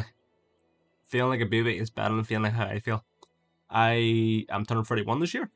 Actually, I'm turning 31 in a couple of months in July. And I feel old as hell. I've been going, like, you probably can see my grey hair, but I've been growing grey since I was 16, so this doesn't bother me too much. I'm just starting to feel it a lot more. Especially when I'm running after a wee 1 year old. Because he crawls. I mean, I've seen people run. And I forget his name, that famous guy that can run the speed of light. My wee baby can outcrawl his speed. And try and run after him when he gets on the ground, he's away. Nah. See, fun enough, a lot of people actually thought that I've dyed it. I do dye my hair, but I dye it wacky colours. I was meant to do it tonight, but I didn't get time to do it tonight. But I would dye it like teal or blue or pink. I haven't done pink yet, but if I remember correctly, I do have the pink dye down there, and that's the next colour I'm gonna try. I've done ginger. I've done blonde. I think everyone goes through a blonde phase. No, that's going grey. Every colour ticks. And it comes out brilliant for like a week, and then it washes out, and then I'm like, ah. Oh.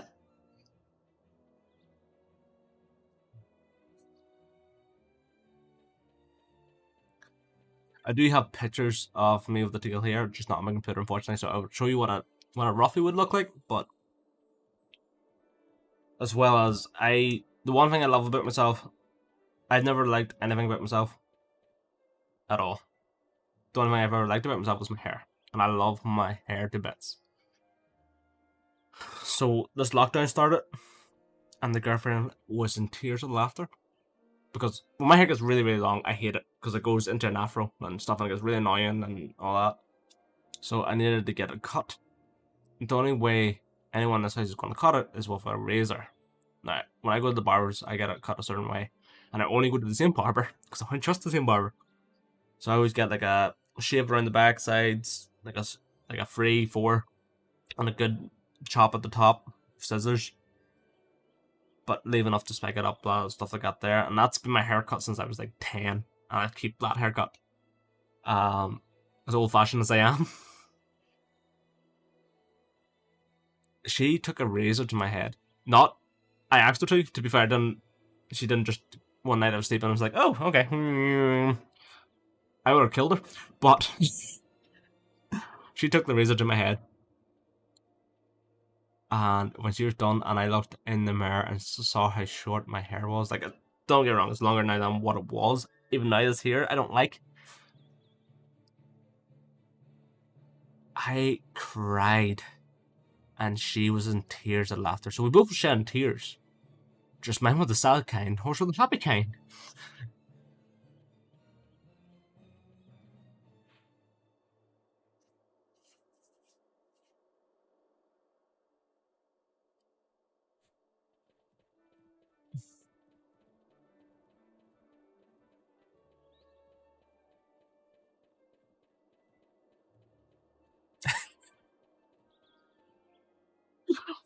Oh my god, every girl is just evil.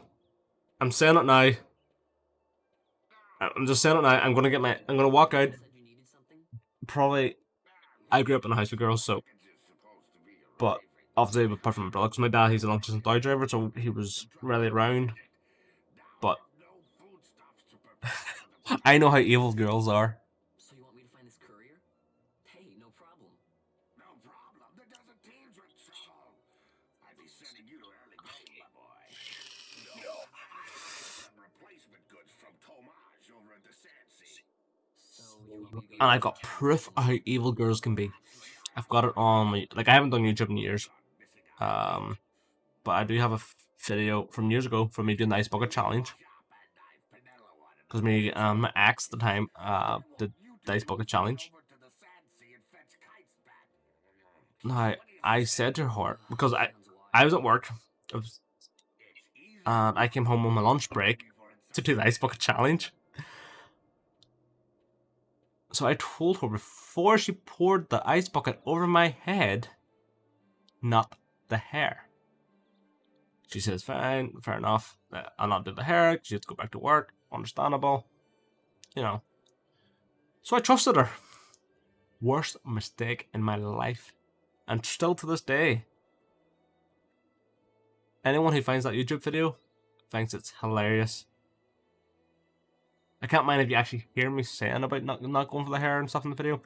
I do know after she pours it over my hair, Oh. Over my hair, you hear me crying. Going, not my hair, not my hair. Oh my god, not my hair. Running about in a circle. I think that's roughly the way I went. Maybe a tear or two extra. Every place I've went to work in, I shared that video around, and I go, yep, I quit life.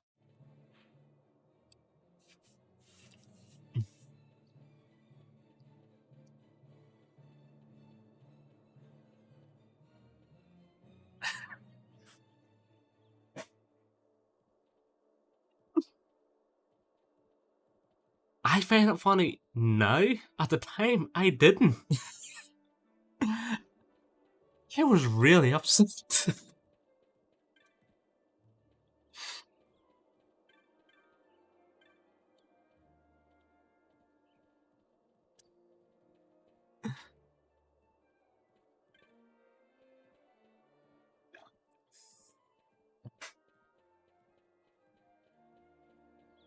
Oh yeah, it definitely is.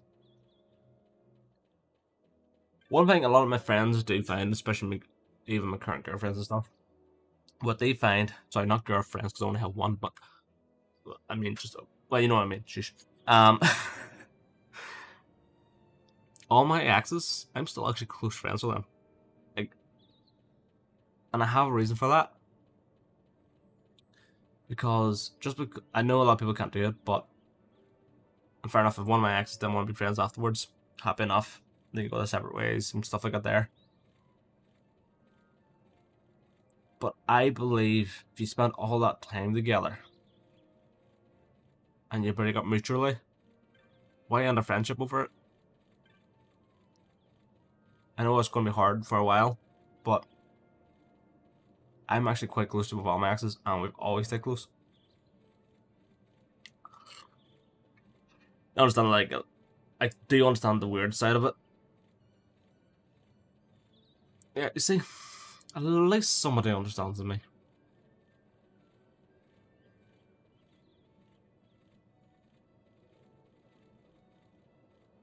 Maybe it's an Irish thing.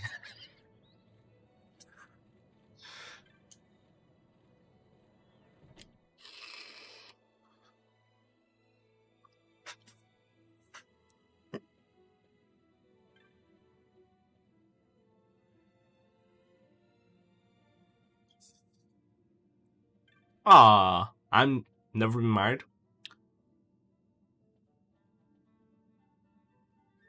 But I've proposed 3 times.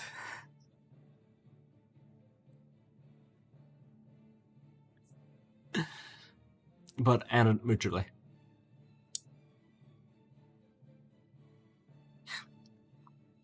Irish go. If we fall out with somebody, we fall out for like a day, and then the next day we're down at the pub, chatting, having a drink, having a laugh. Yeah, I've proposed 3 times, yeah. Every time, and I believe this to this day, when I buy an engagement ring, I think it's bad luck. Because anytime I buy... Sorry, I've only actually proposed once, but it's every time I buy a ring, me and the girlfriend currently at that time decide to go our separate ways. I've bought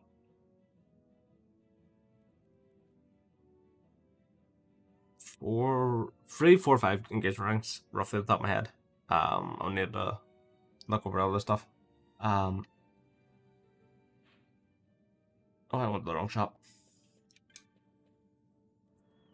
But anytime I buy an engagement ring, within that month of me planning the proposal, me and the girlfriend decided to go separate ways. I've returned them all apart from one. Because one I couldn't return because I had an engraving.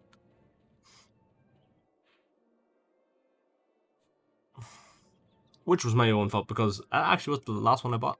Well, yeah. So, problems. And obviously I can't give it to my current girlfriend because she's not named the same as my ex-girlfriend, so I'm stuck with it.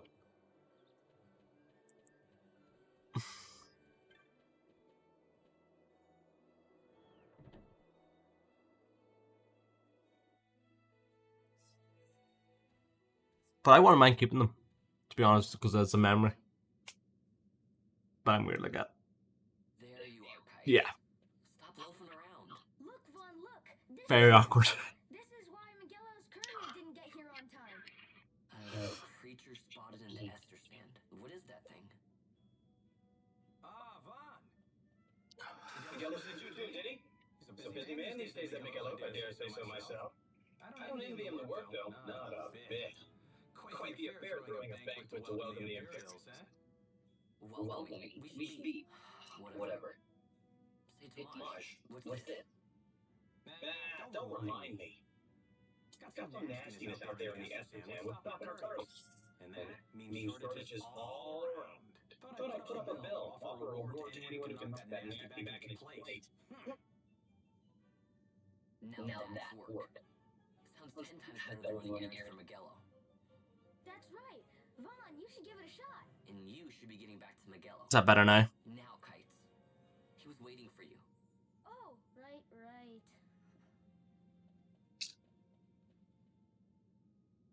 I'll put that back on.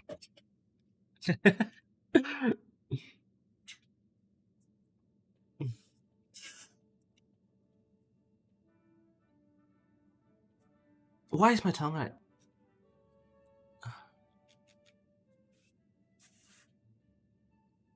There we go, that's better.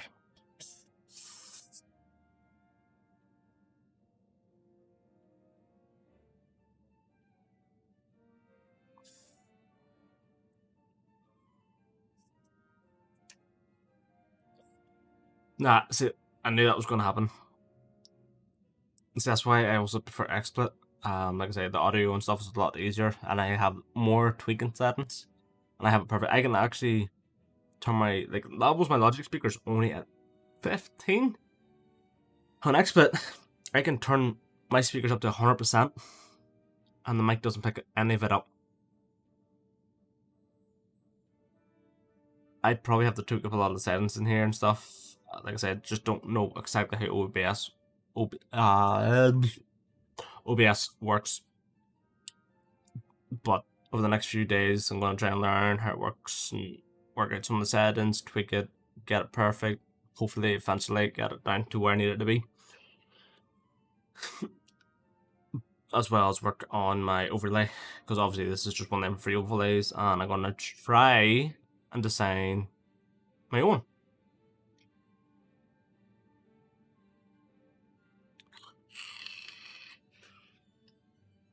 Yeah, because I've used XSplit for 10 years. I've been using XSplit since at least 2010. Because I got the lifetime membership of it. and I paid for it. Fair enough. OBS is free and always has been free, and I knew about it from the start. But when I compared both of them, XSplit offered a lot more back then, and still to this day offers a lot more. But the problem with XSplit, like I say, the reason why I switched over to OBS is because it does demand a lot more resources and causes frame drop. Like, right now, my drop frames is sitting at 113. That's probably to a lot of people that's quite high, but when I streamed in the last few weeks on XSplit, I was getting 20k, 30k, 40k fucking drop frames because XSplit was just eating every resource on my computer and destroying it. Not destroying it, like as in destroying my processor and all that. I was just eating processes and I just needed more.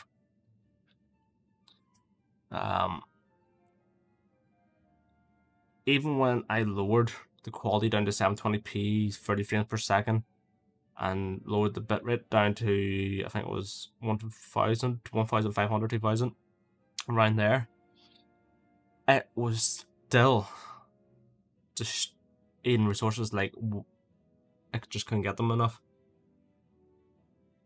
I'm hoping it's just a bug and they fix it eventually, or it just means I'm gonna have to really upgrade. It's my computer. I'm running the 6th gen processor when we're sitting on the 10th gen. Like, my GPU, it's up to date, but my processor isn't. My motherboard isn't. I have the RAM there. I know I have the RAM, so it's nothing to do with the RAM anyway. But XSplit and OBS is CPU and graphics card intensive. But for some reason, just destroy. My processing, my CPU, just won't keep up with XSplit.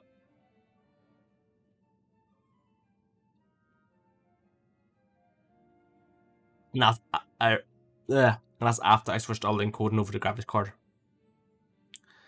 The processor still can't keep up with XSplit. So for whatever reason, XSplit is just eating way too many resources.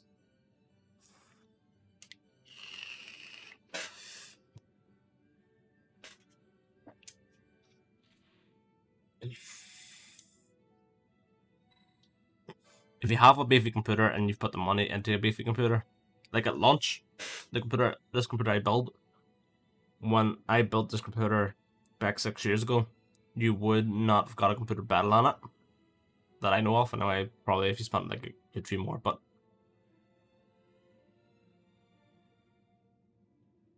now this computer isn't worth crap all. The only thing that's worth any money in this computer is my graphics card.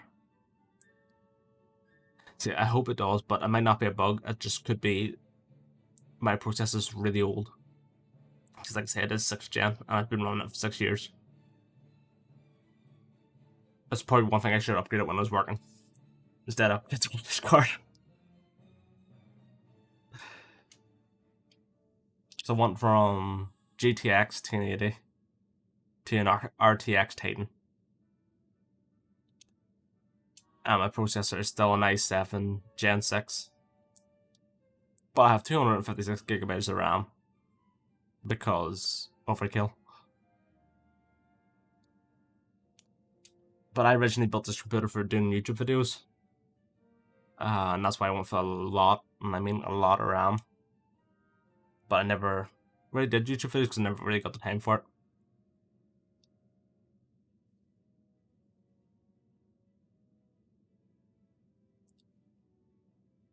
Building a PC, I'm not even joking, is Lego.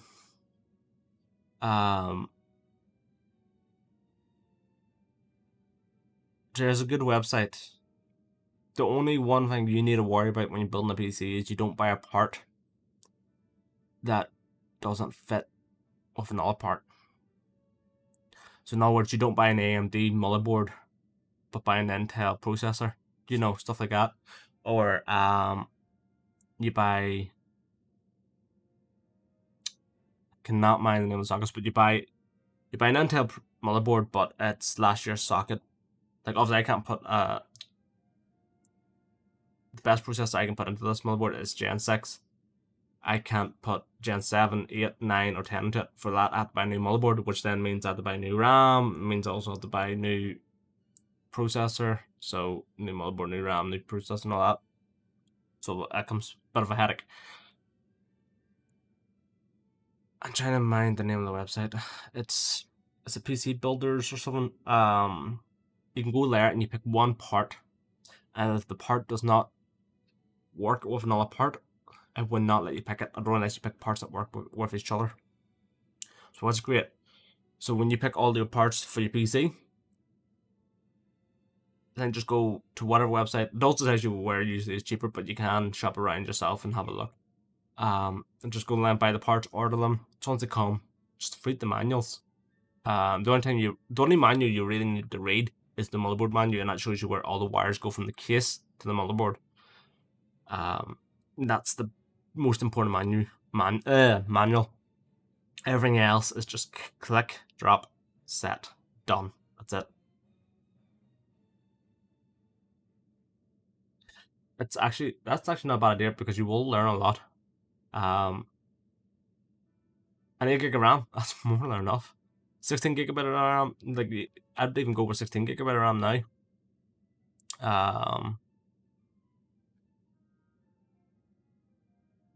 But you don't, like, obviously I have 256 gigs here. I don't need that. Adobe Premiere, don't get me wrong, I have got it to use all that RAM. But when it does use all that RAM, it causes problems. And my encoding becomes a wee bit problematic.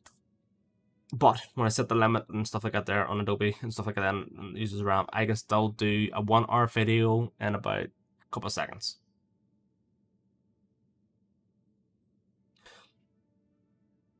You see, this is the thing about PCs, games, and stuff like that there. A lot of games, they will recommend or say minimal 8 gigabyte, 16 gigabyte, stuff like that there. And then they will like name you some shitty processors, some shitty graphics cards, stuff like that. Even the minimal and recommended is bullshit. To be honest, you could probably still run half of them games on a computer this weekend than what they say minimal. But the other issue is there's some companies that have done where they say the minimal, or even the recommended settings to have on a computer to play this game. And you have the recommended settings, or maybe even a wee bit above the recommended settings, and you go play that game. But the frames are dropping down to like 10. You know, you're barely struggling, and that's you playing on the lowest setting.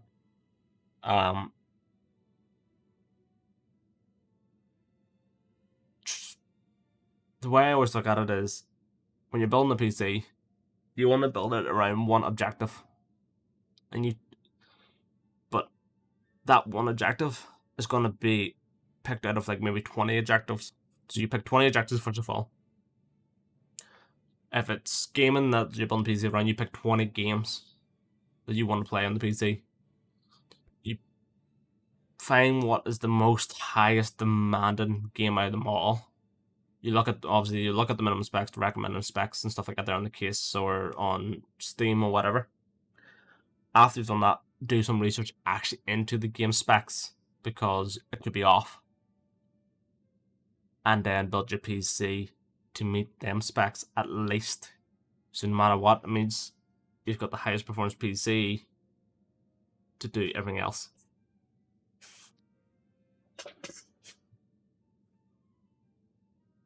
But like I say, a lot of games will recommend 16 gigs of RAM, but doesn't need it. You can get away, and some games 4 gigs of RAM. I'm not even joking.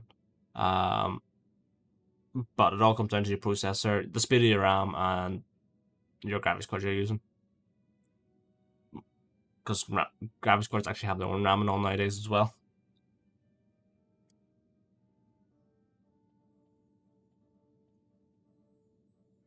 A lot of the graphics cards they would recommend won't come with RAM. I built them for a lot of my friends, you see. I want to say an expert building PCs. If you want to know and if you want to learn about building PCs or you want to learn more into the PC optic culture, a really good YouTube channel to watch is J2Cents. I'm not sure if you ever heard of him, but he is brilliant in that stuff. He does a lot of crazy stuff and does a lot of stupid stuff and all there. But he does a lot of diving into every part of the computer, what it does, how it works, what would be better. Would 32 gig of RAM be better than having faster RAM, or would faster RAM be better than having, it goes into all that deeper stuff. So when you go to build a computer and you've watched him enough, you'd even know more. But everyone has to start somewhere. He is good. I like him. He's not for everybody. Another good one is Linux. But a lot of people don't like him because he carries on a wee bit too much. I don't mind him. I do think the carrying on he does is sometimes a wee bit too far. And I don't mean he carries on by insulting people or anything like that. He just fucks about, to put politely. But he doesn't do that in every video. But there are some videos where he just fucks about a bit too much, and you're allowed to learn or you're allowed to get a wee bit of information, and he's too busy carrying on. It's fun to watch, but when you're stressed for information and you're trying to get that information quickly, he's too busy carrying on. Like, be off putting. But if you don't mind a wee bit of comedy and stuff, he is actually quite good. Because I like him. I don't mind the carrying on, but like I say, sometimes when I'm trying to compare like processors and stuff to figure out which one I'm going to go for next, and he's too busy screwing about, I'm sitting here like, mate, just give me the statistics.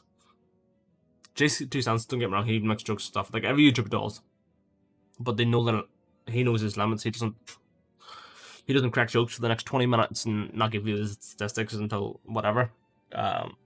The way J2Cents does, most of his videos that I know of, and I definitely watch, he will mess about, give you a wee bit of an intro, mess about a wee bit more, to give you the stats, so that at that point you can leave if you really wanted to. And then the wee bit after that, he'll go a wee bit more deeper into it and carry on and give you a bit more. But it's great he does that because at least you have the information there, so you can pause this video and come back to it later, or you can watch it in the background where you continue on doing your research or whatever else. But I actually just watch him anyway because I like him. I don't know, just something about him that he's good.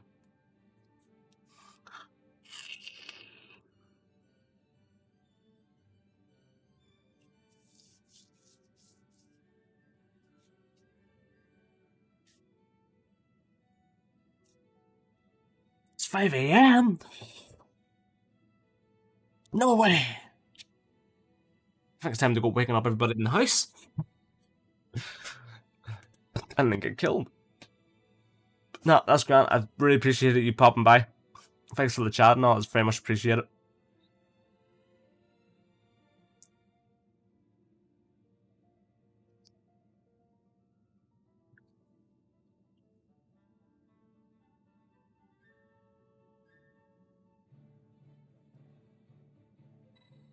I'm glad you enjoy yourself.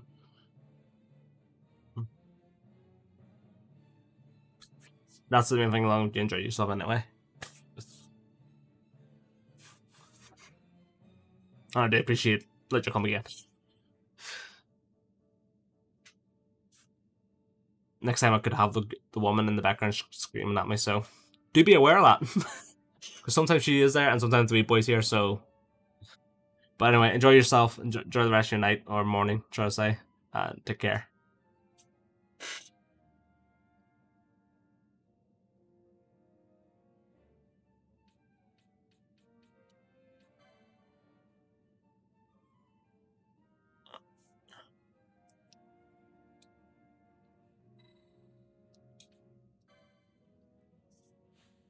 Oh. In order to use weapons, normal message, blah blah blah. You must choose a license board in order to obtain licenses. There are 12 boards. each allowing you to develop a character with unique abilities. Once you can enter the clan hall, you can change the boards there.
Do apologize.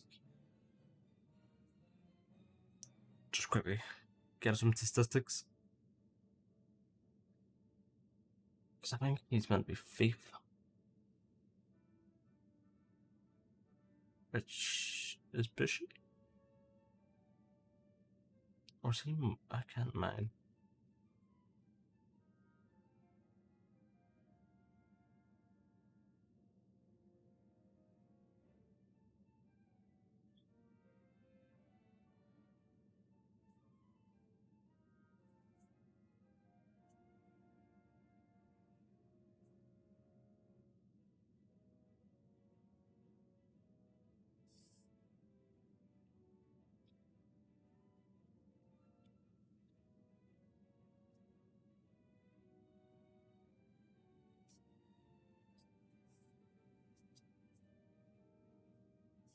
I do not know.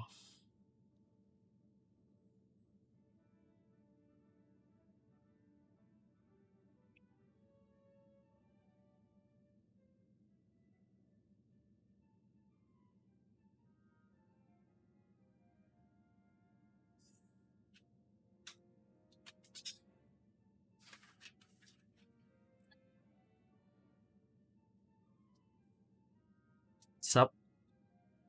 How you feeling? How you feeling? Still?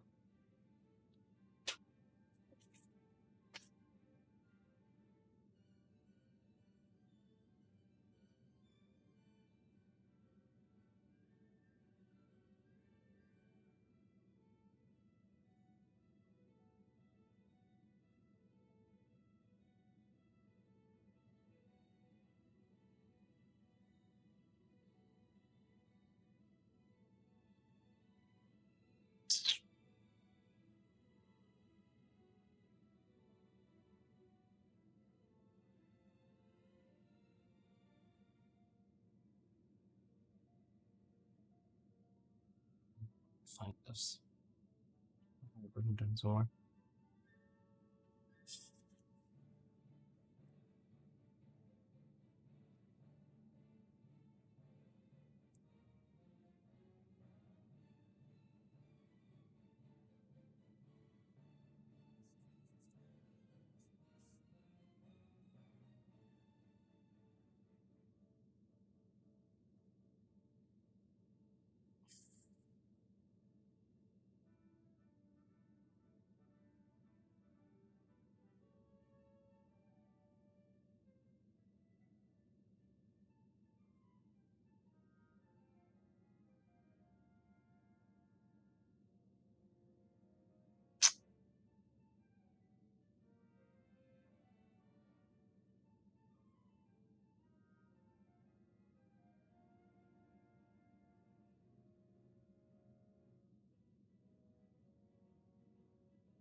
Great.